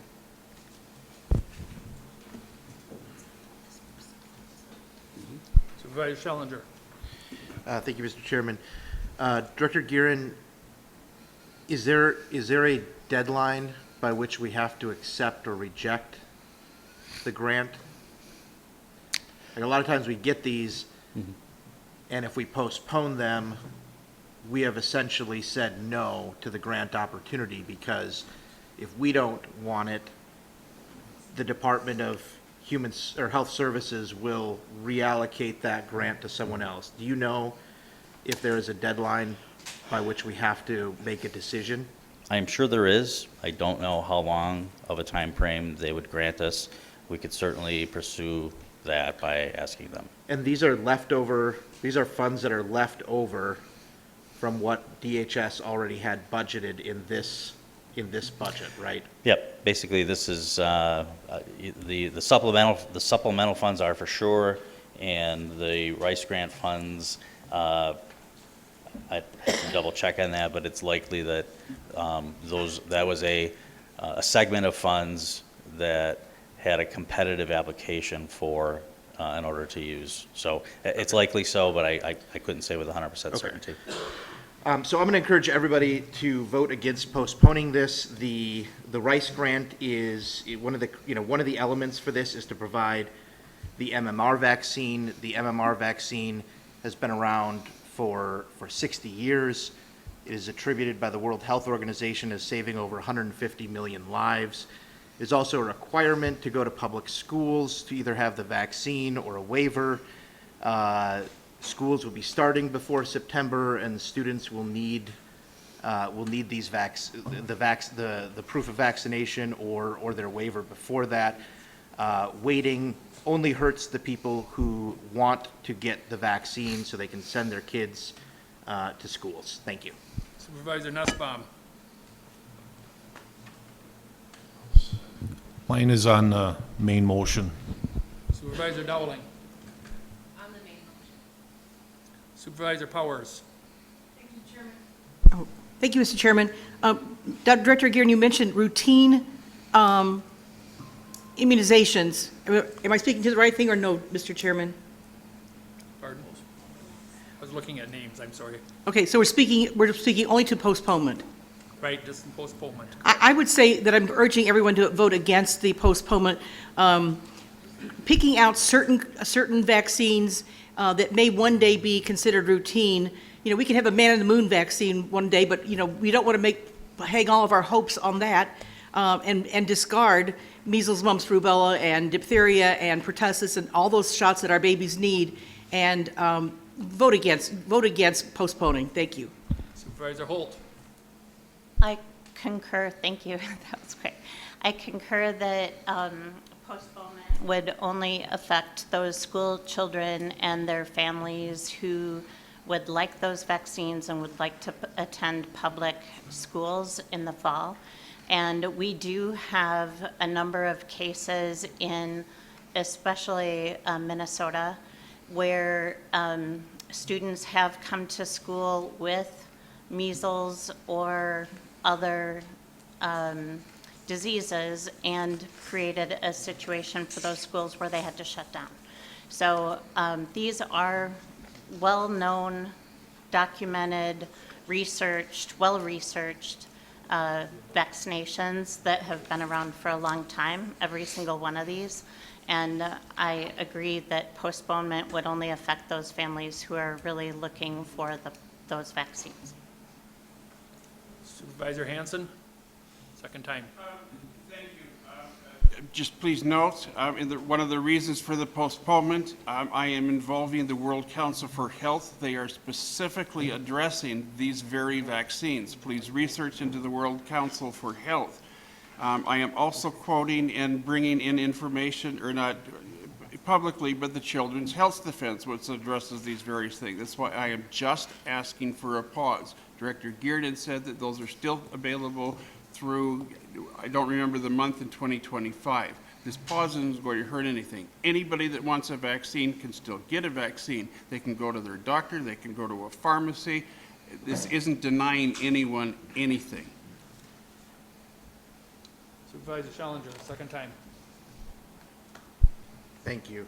Not everybody has access to a doctor. Not everybody has access to, not every 4-year-old is going to have the money that it might cost to get a vaccine or the ability to make an appointment. There is a very compelling reason to do this, to not postpone this, to approve it now, that I don't think conflicts with the concerns that are being brought up. There is, if something were to transpire that would affect the vaccinations proposed, there would be a different rollout of how to administer those, or whatever some hypothetical future is. But we know today that there are people in our community that need these vaccinations, and we have an opportunity to do something today about it. Thank you. Supervisor Harrison. Thank you, Mr. Chairman. I would not want us to vote against putting it off. I don't want to put it off. I was on the health board, and things we have to take into account is that we went through this quite a bit at our health board. Questions like you're asking here already have gone through there. And to me, again, I'm on the record a lot of times that I'm not hot about having the shots. I understand that. And I respect Mr. Hanson's commitment to what he's talking about. But in my opinion, it's not my choice. I'm here for you to make a choice. Our constituents out there, it's up to them what they want, they don't want, okay? So all I'm saying is a lot of these resolutions you're seeing is more for education. It's more for getting out there for the people that can't. The people can't drive to someplace. The people don't have auto insurance. People that don't have health insurance. That's what this is for. It's nothing on here, is really about forcing a shot on anybody, because it's up to them. But this is an opportunity to reach out to more people that we're missing. And by postponing it, we miss out on those people again. And I think we're making a mistake by putting it off.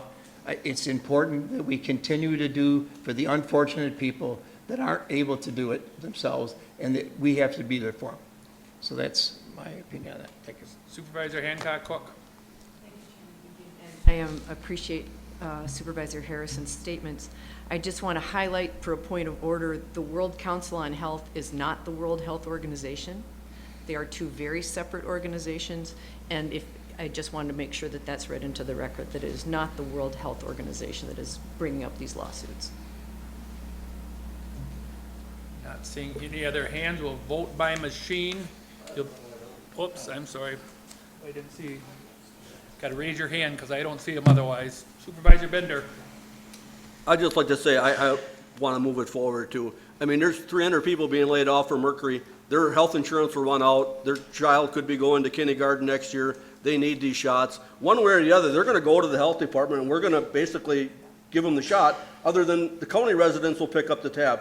This is $40,000 that we can get, that we can use, and if nobody wants it, the $40,000 will stay there. What do we have to lose?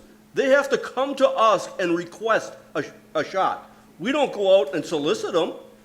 So all we're doing is having this money there so that if a family doesn't have health insurance and needs the help of the health department, we have the money to take care of them.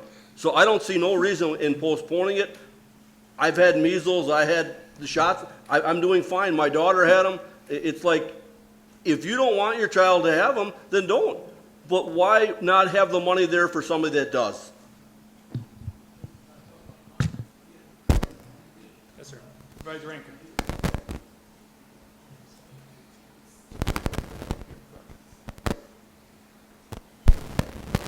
Thank you, Mr. Chairman. Given that the statement that we received, the general description for these funds was to help provide vaccination opportunities, particularly for children and adolescents, particularly in medically underserved and marginalized communities. And with school coming back in the fall, I believe that postponing a vote on these kinds of funds would be a mistake, and that members of our community would be underserved by taking any delay. So I would encourage everyone to vote in favor. Thank you. Anyone else before we vote? Supervisor Powers. Piggybacking on what Supervisor Bender said, I grew up in an era before there were these vaccinations. I had measles, I had mumps, I had chickenpox. My baby sister had polio, and it affected her entire life. And we need these vaccinations, and we need to be offering them. And if you don't want to vaccinate your kid, okay, don't. But you don't stop the other parents from getting their kids vaccinated. Thank you. Anyone else? Okay, we're gonna vote by machine. It'll be right up on your screen. Oh, gotta get your hand up higher, Supervisor Cox.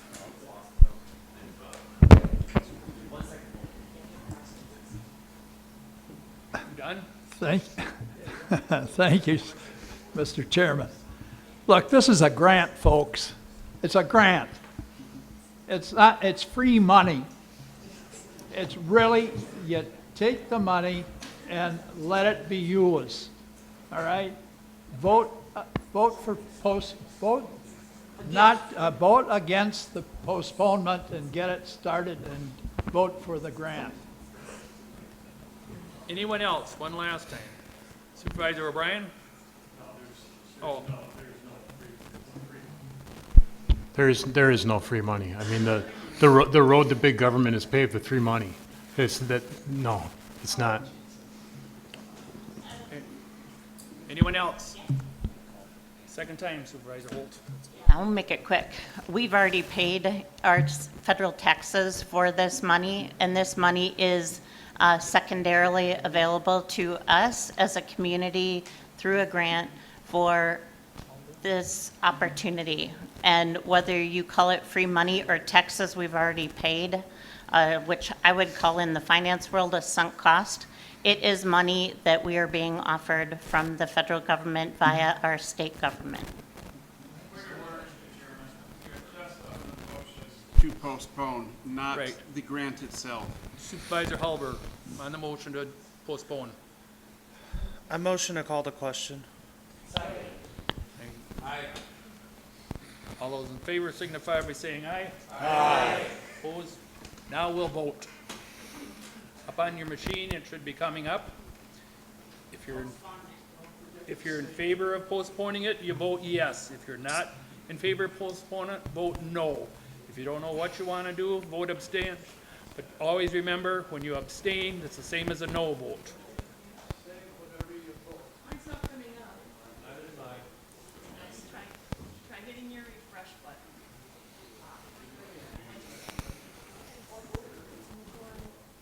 It's a majority vote.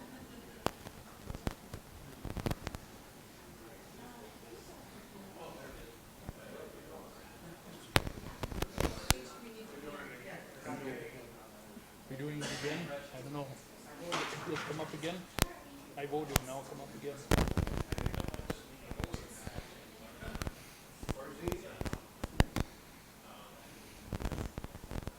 Where's the chair?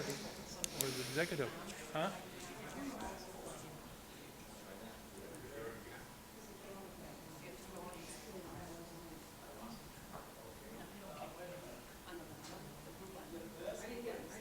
Save? Gotta push save down the bottom. Chuck, you push save down the bottom. I did the same thing.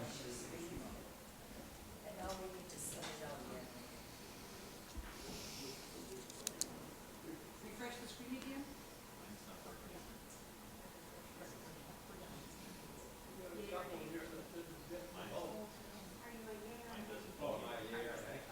You what? What'd you say, Supervisor Buck?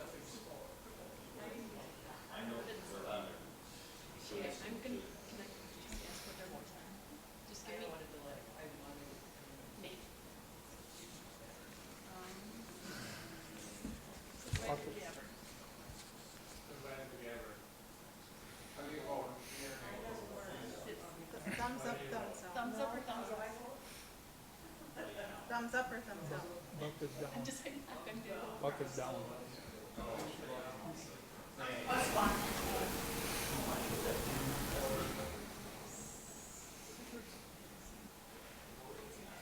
I'm gonna go right down my list so I don't miss anybody. Supervisor Gilbertson. Yeah. Supervisor Calver.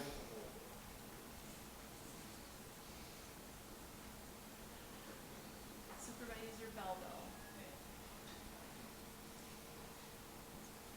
Turn your mic on, Judy. Supervisor Bach. No. Supervisor Powers? No. Supervisor Hanson?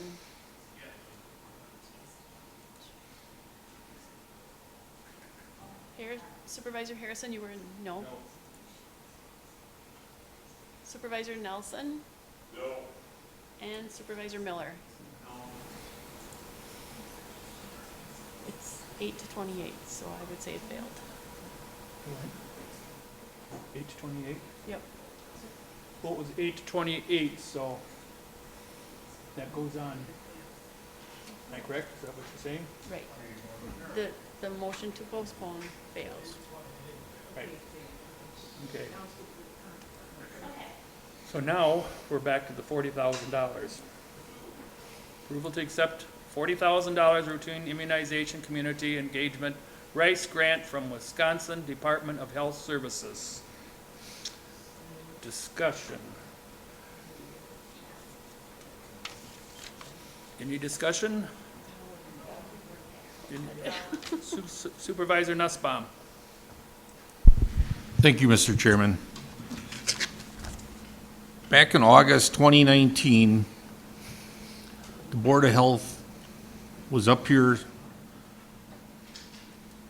trying to talk us into agreeing to mandatory vaccines. He wanted to take away parents' rights to be able to not vaccinate their children. And then after the death jabs came out, the health department went over to Oakwood School and injected the experimental vaccine on school children, which turned out to be harmful. And now we're trying to get money to get after the children again. And did you go back and look at the Fauci interrogations like I asked you to? I did pay attention to that. And you're still bringing this forward? These are routine immunizations that have been proven safe over decades of use, and they're voluntary. We were one of 5 successful competitive applicants for these funds to address declining vaccination rates that are going to lead to more disease in our community. And so I strongly suggest supporting this for the health of our community. Supervisor Dowling, I think you wanted to speak before. Thank you, Mr. Chairman. When our first son was born, a family friend told us about alternative vaccination brands that were compliant with our religious beliefs. Having access to these alternative brands was really important to our family, so we could still vaccinate our children without violating our religious beliefs. Unfortunately, these brands aren't being offered through the grant program, so as such, just for my own personal religious convictions, I won't be voting for this. However, if people choose to do this on their own, that's up to them. Supervisor Holt. I supported this in the Personnel and Finance Committee meeting, and I did so because our children are at risk in the schools as vaccination rates for routine immunizations has dropped because of such misinformation that we are finding on the internet by unfounded sources and sources that are not reputable. So I supported this because our children need to be vaccinated against very serious threats of illness and death.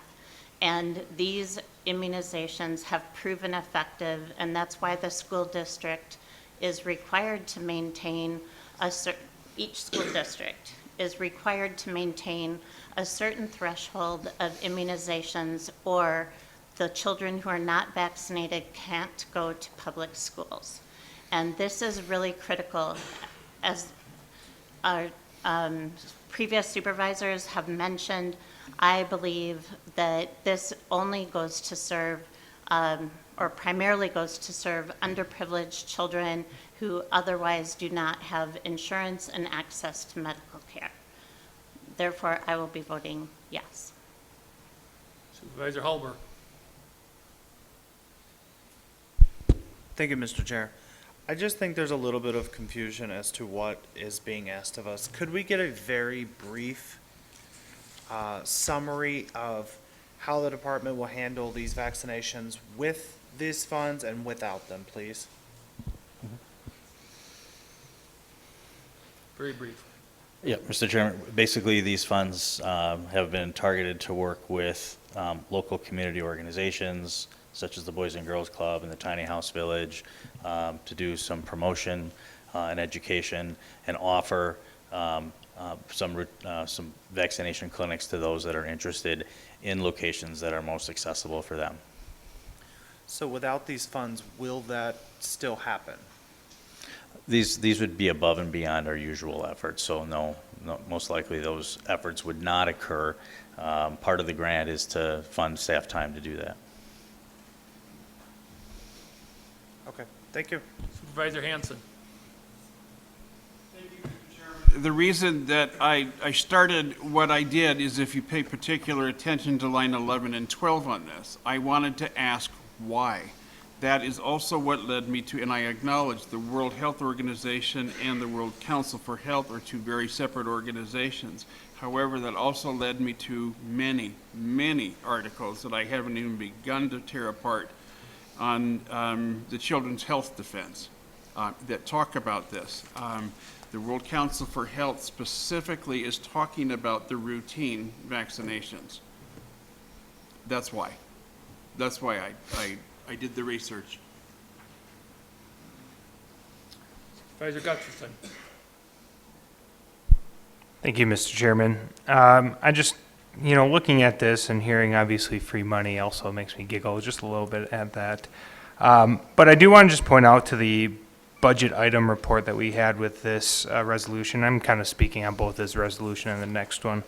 About the promotion of acceptance of routine vaccinations with the people who have historical trauma and mistrust of government agencies or the medical community. I mean, it's almost like we have the mind of a goldfish and we have forgotten what has happened in the last 4 years. And I think ultimately, I find it ironic that we, or in general, the government, thinks the solution to their mistrust that they have created is spending money on more government. And so ultimately, I will be not supporting the next two resolutions because at the end of the day, I mean, there's a bigger problem here, and it's not going to be easily just spent away to find whatever that solution is. So, yeah, my vote will definitely be no. Thank you. Anyone else? Vice Chairman Fari.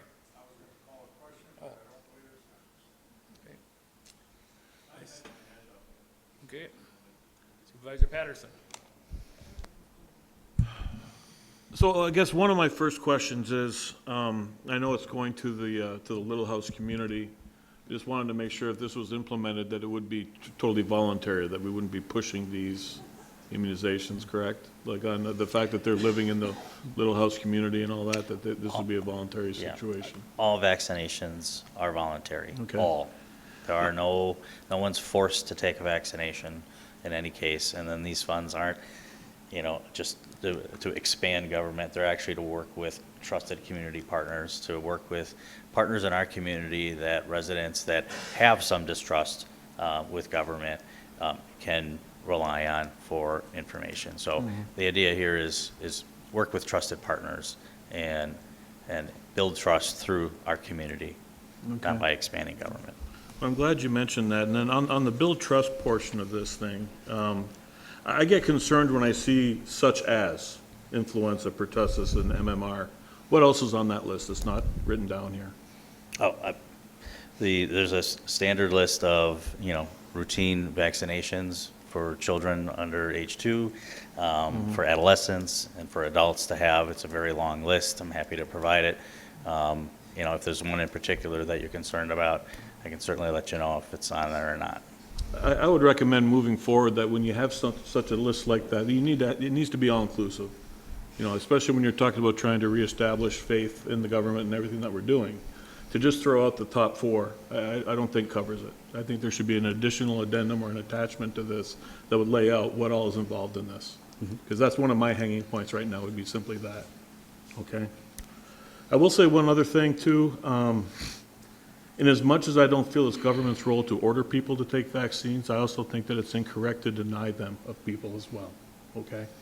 And I will be voting for this, because I think that some of these people that are pro-vaccine should have the opportunity to have it.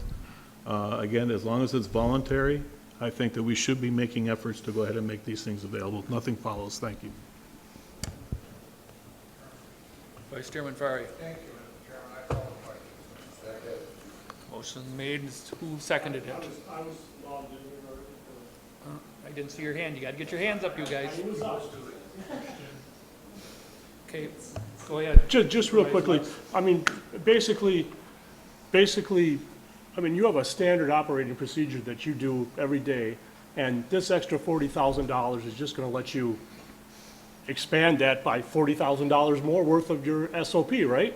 Basically, yes. Yeah, so nothing's going to change. It's just going to make things, or make your funds go a little It farther. enhances our capacity to reach populations that are harder to reach. So whether you get this money or not, you're still going to be doing everything the same way. It's just not going to go as far.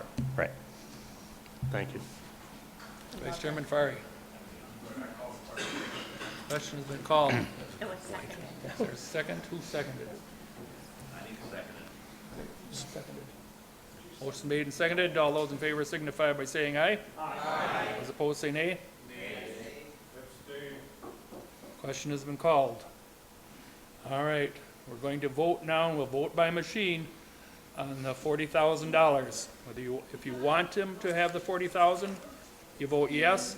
If you don't, you vote no.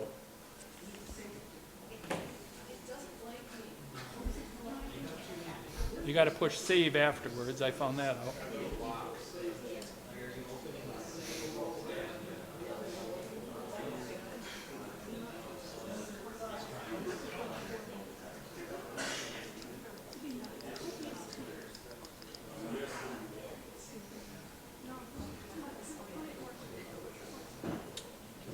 Clerk is going to start calling names that she hasn't got.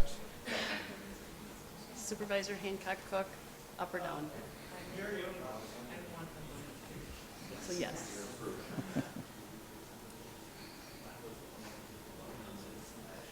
Supervisor Gabbard, up. I lose my spot when I've got it. Supervisor Halber.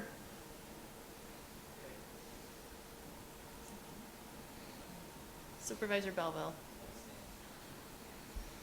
Was that an abstain? I'm gonna back up to Supervisor Halber then. Was yours an A or a? Yeah, okay. Supervisor Skellinger.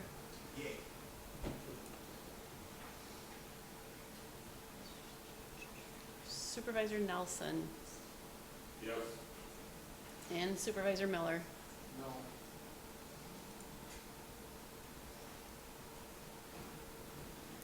Is this?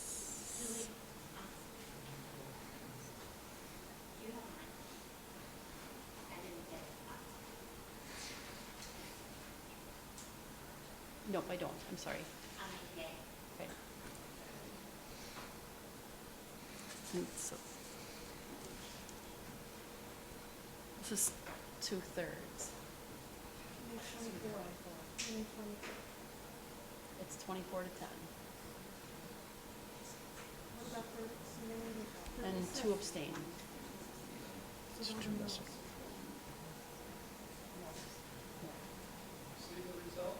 24 to 10 with 2 abstentions.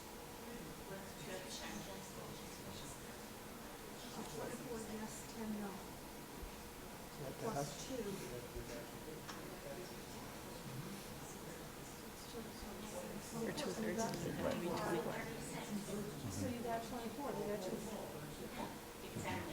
So we have 24, that's exactly 2/3, so it passed.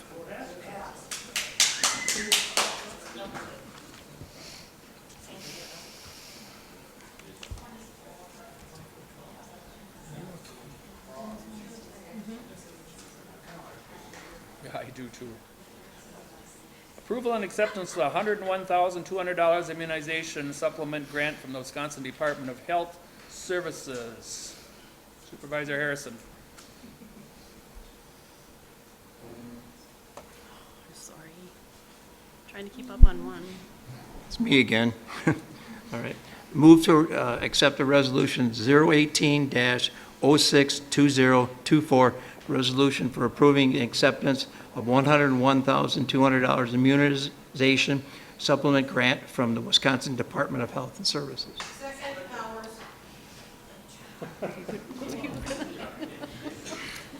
Got it?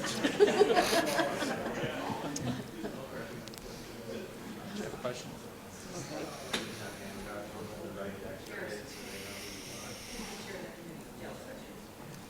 Ready? Supervisor Hanson would like to speak. He's, I got Supervisor Gunderson first. okay. Go ahead. Go ahead, Nate. Call the question. Oh, jeez, okay. Second. Motion made and seconded to call the question. All those in favor signify by saying aye. Aye. As opposed, say nay. Nay. Question has been called. We'll go ahead and we'll try and vote by voice to see what happens. All those in favor of this $101,200 signify by saying aye. Aye. As opposed, say nay. Nay. We'll do it by, we better do it by machine. I think I know which way it is, but so get it on record.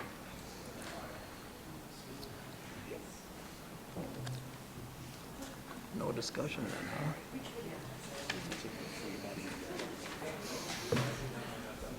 It's gonna have to go to Washington, Nate, it's decided. Supervisor Stafford.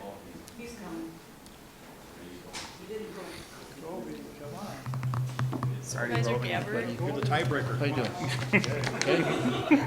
You're supposed to vote no. Supervisor Halber.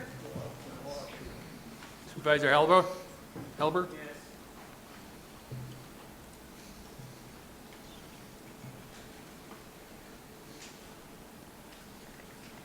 And Supervisor Miller. Yes. That one passed as well. 411. Yeah. That One passes. missing.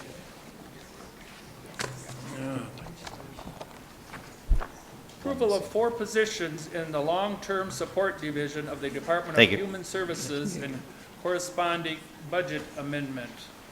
Supervisor Harrison. Thank you, Mr. Chairman. I move for approval of 019-062024, a resolution approving 4 positions in the Long-Term Support Division of the Department of Health and Services corresponding budget amendment. Seconded by Supervisor Cox. Any discussion? Not seeing any discussion. All those in favor signify by saying aye. Aye. As opposed, say nay. Carried. Appropriation of improvement to County Highway I and moving the project from 2025 capital improvement plans to 2024. Sorry, buddy. I know your thoughts are. Supervisor Nussbaum. Huh? No. Sorry. Thank you, Mr. Chairman. I move for resolution 020. Second. Second. Second by Billy. Alber.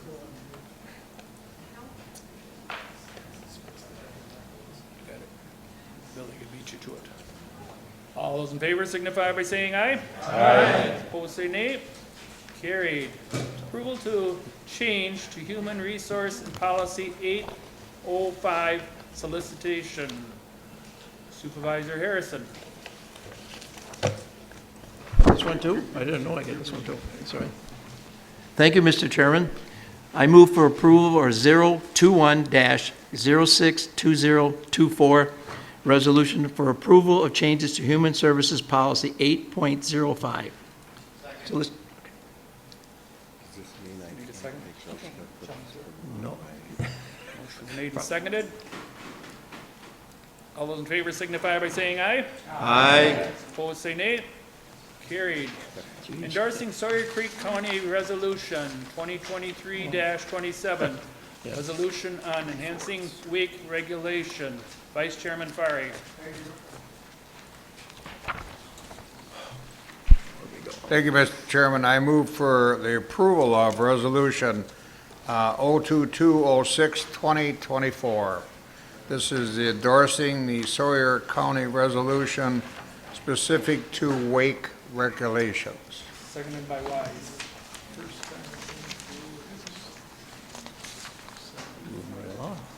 Supervisor Schellinger.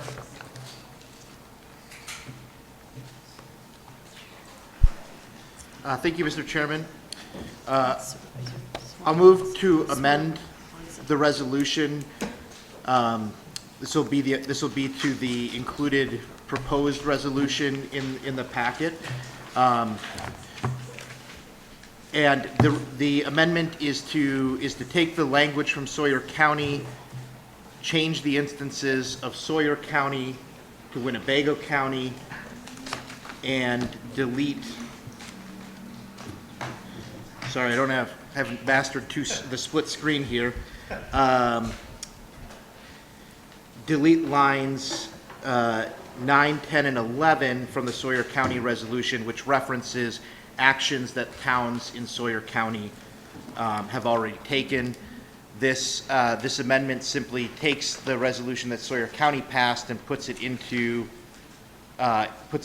sort of a first-person language for Winnebago County, so that we're not passing a resolution that has a therefore resolve clause that speaks to the Sawyer County Board of Supervisors. Seconded by Supervisor Wise. Discussion on the amendment now. On the amendment? I don't know if I'm looking at it. I didn't see it proposed. Amendment from Supervisor Schellinger, enhanced wake regulations, or should I be looking at something else? I think that's what he's talking about. The document you are referring to is the text of the amendment that I proposed. You're amending the amendment, though. No, I am offering the document you have in your hand as the full written resolution. Okay, I have a question on line 19. Can I ask that question now? Sure. 700 feet from shore and to prohibit enhanced wake creation in water shallower than at least 30 feet in depth. That line? You adopted that from the Sawyer County resolution, correct? Can I ask? Yes. Sorry, can I ask directly? Okay. He's answering you, yes. Yes. All right, so up in Sawyer County, I'm familiar with those lakes. Some of those lakes are 80 feet in depth and very deep, to within 700 feet of the shore. There's quite a bit of area in the lakes up there to have these wake boats. But in Lake Winnebago, I don't know if you know this, but Lake Winnebago, maximum depth is 21 feet, so this resolution is an effective ban on these boats for that reason. Well, I don't know as much as you do about the lakes in Sawyer County. Maybe next Well, time we go up there, Winnebago's 21 feet deep at its deepest point. So if you set a 30-foot depth, you're banning these boats from these lakes. We might get a lawsuit over that. Oh, I see what you're saying. So what I'll say to that, and I think there may be others from the Land Conservation Committee or the Legislative Committee who know a little bit more about some of the specifics. This wouldn't ban the use of wake boats. but it would ask the state legislature to reserve the control over that to the local government, so that the state isn't setting a one-size-fits-all approach to governing wakeboarding. But might I suggest that for our resolution, we reduce the depth from 30 feet to say 19 feet, which would allow these boats to do their thing out in the middle of the lake, and maybe even a time constraint to allow fishermen quiet enjoyment of the lake when these boats aren't around. So perhaps, a time limit of 6 p.m., 6 a.m. to 6 p.m. for use of these boats. Or, perhaps we need to think about that in terms of how it impacts Lake Winnebago. If you guys are thinking about it, I got quite a few other hands going up. Maybe we can put them all together. Supervisor Hanson. Well, Supervisor Swan brought up something that, that I caught in the same line, especially for like 30 feet, and I am not an informed, or I don't own a boat. I am hoping that Supervisor Nelson can weigh in. Don't know if these boats are on Winneconne. Never paid attention when I lived on Lake Winneconne, but Winneconne is only 9, maybe 10 feet deep in its deepest spot. You could bob almost the whole way from my house to the Fin and Feather. So I'm going to clarify with what Supervisor Swan said, that maybe we need to amend that particular line. Supervisor Nelson, on the amendment now we're talking about this, so we keep it all kind of conclusive here. Okay, and the amendment could certainly go down to 20 feet. I know we just copied that. Everything that I know is that these wakes will disturb the bottom up to 17 to 19 feet. It has a horrible effect on it. I believe the amendment is correct in the fact that it is Winnebago County instead of us just copying Sawyer County, so I would have no problem with approving the amendment. Would like to talk more about this after the amendment is taken care of. Someone else have their hand up. Supervisor Hintz.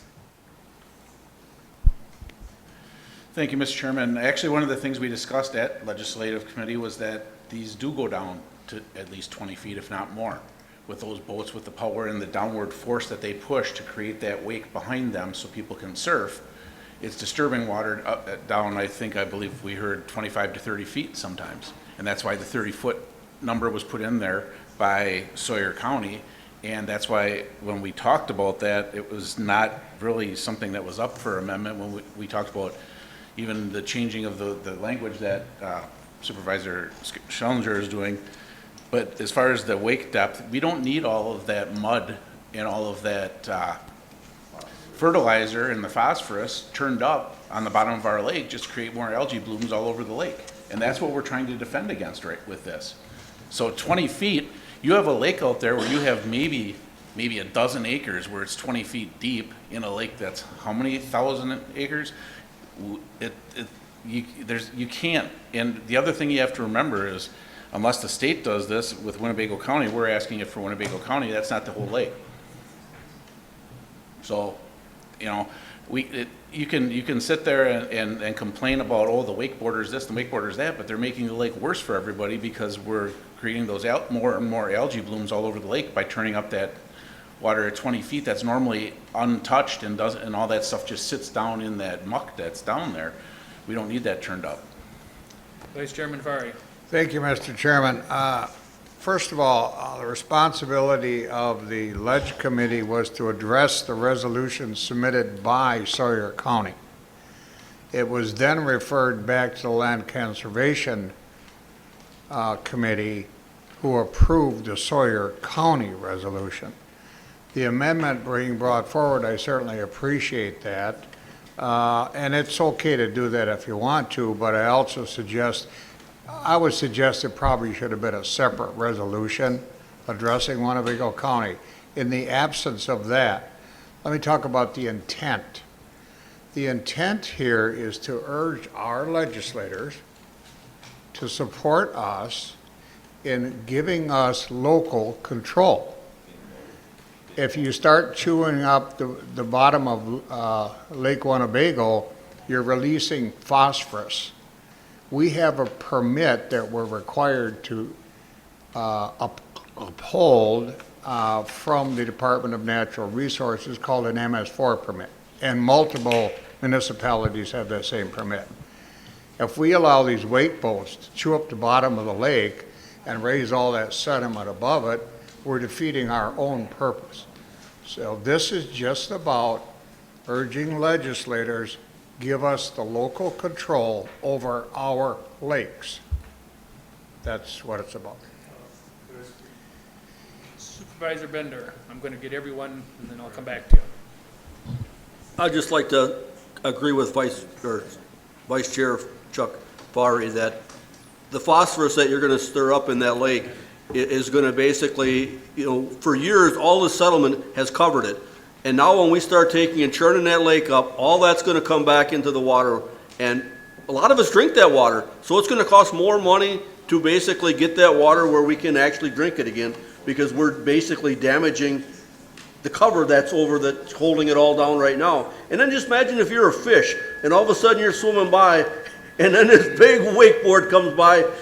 What is it going to do for the wildlife? The people that fish, that go out there and spend hundreds of thousands of dollars on boats and trucks and pay to launch their boat, and somebody's going to go out there and maybe fool around for a few hours over the course of a summer and do all this damage. We got to weigh the good with the bad. They can water ski, they can do a lot of things, but I don't think wakeboarding is one of them. You want to take a wakeboard, go to Green Lake. They got deep lakes, so if that's what you're really into, you want to do that, go to a lake that's deep enough that can actually handle that type. Supervisor Holt. Thank you, Mr. Chairman. I do agree on the concerns raised already regarding the wildlife, fishing, and making sure that we have clean drinking water and are not paying extra to have it processed and filtered so that we can drink safe water in our state. I believe that the proposed the proposed resolution from Sawyer County and amended to be Winnebago County, I think that is appropriate, and what it's trying to do is maintain local control over the shoreline, which we have today. And what the state proposals are trying to do is remove that control from us and give pretty wide indiscretion about the use of wake boats. And additionally, one thing that hasn't been brought up is those ballasts. And many boats have ballasts that take on lake water so that they can maintain the right balance in the water. But these boats in particular have the potential to take on invasive species that transfer from lake to lake, and we have enough problems with those already. Thank you. Supervisor Buck. Thank you, Mr. Chairman. Just want to address a few comments here. Not as much in the last few years, but I've been wakeboarding and water skiing on Lake Winnebago for more than 25 years, and I can say that Supervisor Binder, that the wakeboarding does not throw out any more wake than the water skiing does. And so if we're going to limit wakeboarding, we should limit water skiing. But I understand the sentiment of this, but I hope we're not trying to limit people's recreational ability out on our great resource of Lake Winnebago, Lake Butamore, and Lake Poygan. Thank you. Supervisor Hancock-Cook. Chairman, I wanted to highlight a few things. One, that as was pointed out by one of my other colleagues, that 3.4% of the people in Wisconsin drink Lake Winnebago water. And there is going to be a presentation by a professor from Lawrence University on the state of Lake Winnebago. That will be June 25th. It will be a Zoom meeting. If you want to attend, you go to the Esther website and they'll tell you about it. And I can't remember. It's Bart DeStasio is the professor who's doing the presentation. The other thing that this allows, when we say it's going to be local control, I hope that we are contacting and working with our other bordering counties to make sure that they are also adopting similar legislation or similar proposals, so that we make sure we are presenting a unified front to our legislators that we all want to control this on our lake to protect Lake Winnebago. Thank you very much. Supervisor Swan. I'm glad this stimulated discussion. The depth change, it seems like there's an overwhelming, mostly, desire to adopt Sawyer County's resolution verbatim on this issue. So if, I'm gonna withdraw any request to change the depth and just leave it as is. If the consideration here was to make amendment to that line 19, I withdraw that. Supervisor Hanson. Thank you, Mr. Chairman. I need to clarify something before I can make a vote, because I'm very sympathetic to what everyone has said, very sympathetic to Supervisor Buck. And here's what I need to understand. When we're moving and saying it's local control, who's enforcing that? Are we creating a burden for the sheriff's department? Is that the DNR? Is it now both?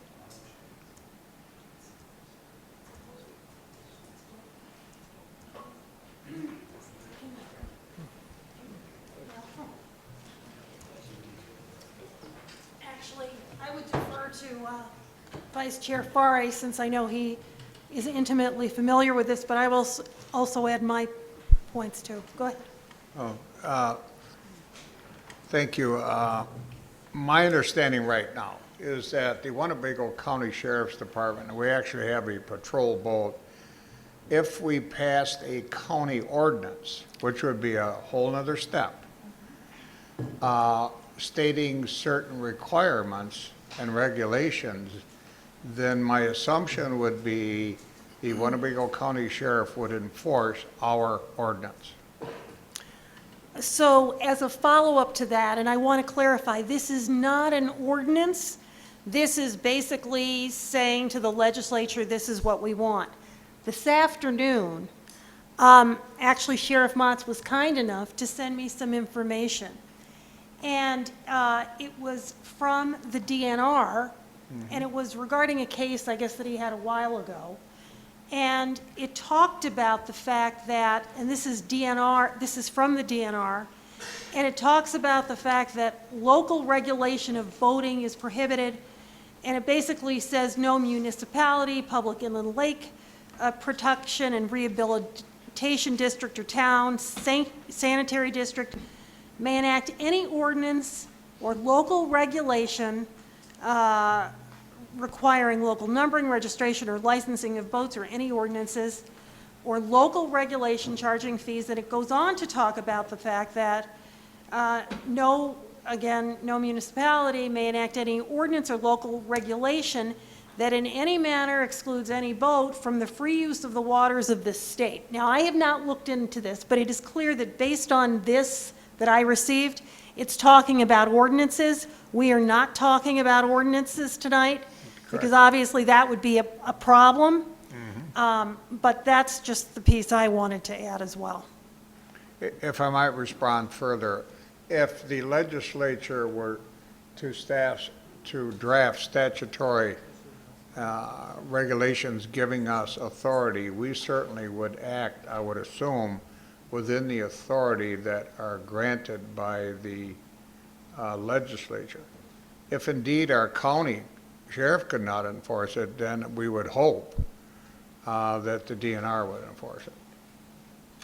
We're simply saying, if you read the bills, they're drafting bills that are way too broad for certain specific counties and certain lakes within this county and other counties. So the local control part of it is very important. You got to remember, Lake Winnebago, by DNR authority, is an impaired lake. We do not want to add to that impairment. So that would be our focus. Supervisor Nelson. Yeah, maybe we're getting off track on the amendment, but I just hope everybody read this Assembly Bill Stick with 656, the amendment which, now. All we're on is the amendment. We'll get to that, or you can talk about that later. okay. Sorry. All right, we've heard what the amendment was. Anyone else want to talk on the amendment? All those in favor of the amendment signify by saying aye. Aye. Opposed, say nay. Nay. The ayes have it.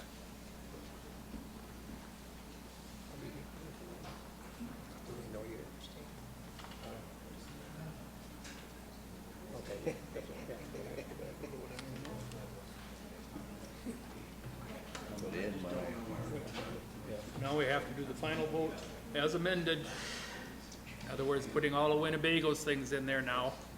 So, do I have a motion for that? Motion. Motion made and seconded to go ahead as amended. Supervisor Handerson. Thank you, Mr. Chairman. On as amended, I apologize to the residents of District 26. Unless I need to hear something different, I don't know enough to make a really good informed vote on this. I will probably be abstaining. Supervisor Nelson. Yes, I'd just like to, the crutch of the problem as I see it is the state had an Assembly Bill 656 that we all got a copy of. What is scary on there is how watered down it is. It says you can't have a wake boat on a lake less than 50 acres. I didn't even know they made lakes that small, to be quite honest. You can't be within 400 feet of a shoreline, and you can't be within 400 feet of the nearest shoreline, within 200 feet of a dock, pier, or boathouse. Oh my goodness, that, I just put a barge out for the fireworks. We had to be 600 feet out, and it don't look like it's far enough. This is so watered down, and this is what the state Assembly Bill was, which basically says there's no regulations, we don't care, because a 50-acre lake and 200 feet from shore, I can throw a wake with an 8 horsepower motor at 200 feet from shore. It also says in the ordinance enacted for the Lake Protection and Rehabilitation District, no sanitary sewer district, no village, no town, no public island protection, that we cannot enforce anything that is more restrictive than what the state did. We're saying if the state is going to water it down that bad, they have to give us the right to move forward with something that actually works for our county. That's, in a perfect world, I wish the state would take some action and come up with some regulations that actually make sense on wake boats and have it statewide so that it would be way simpler. But if they aren't going to do their job, at least let us do ours. Vice Chairman Farry, did you have something? Said, sir. Thank you. Anyone else? All right, all those in favor signify by saying aye. Aye. Opposed, say nay. Nay. Abstain. Carried. We're open for adjournment. Motion made and seconded to adjourn. All those in favor signify by saying aye. Aye. Opposed? Adjourned.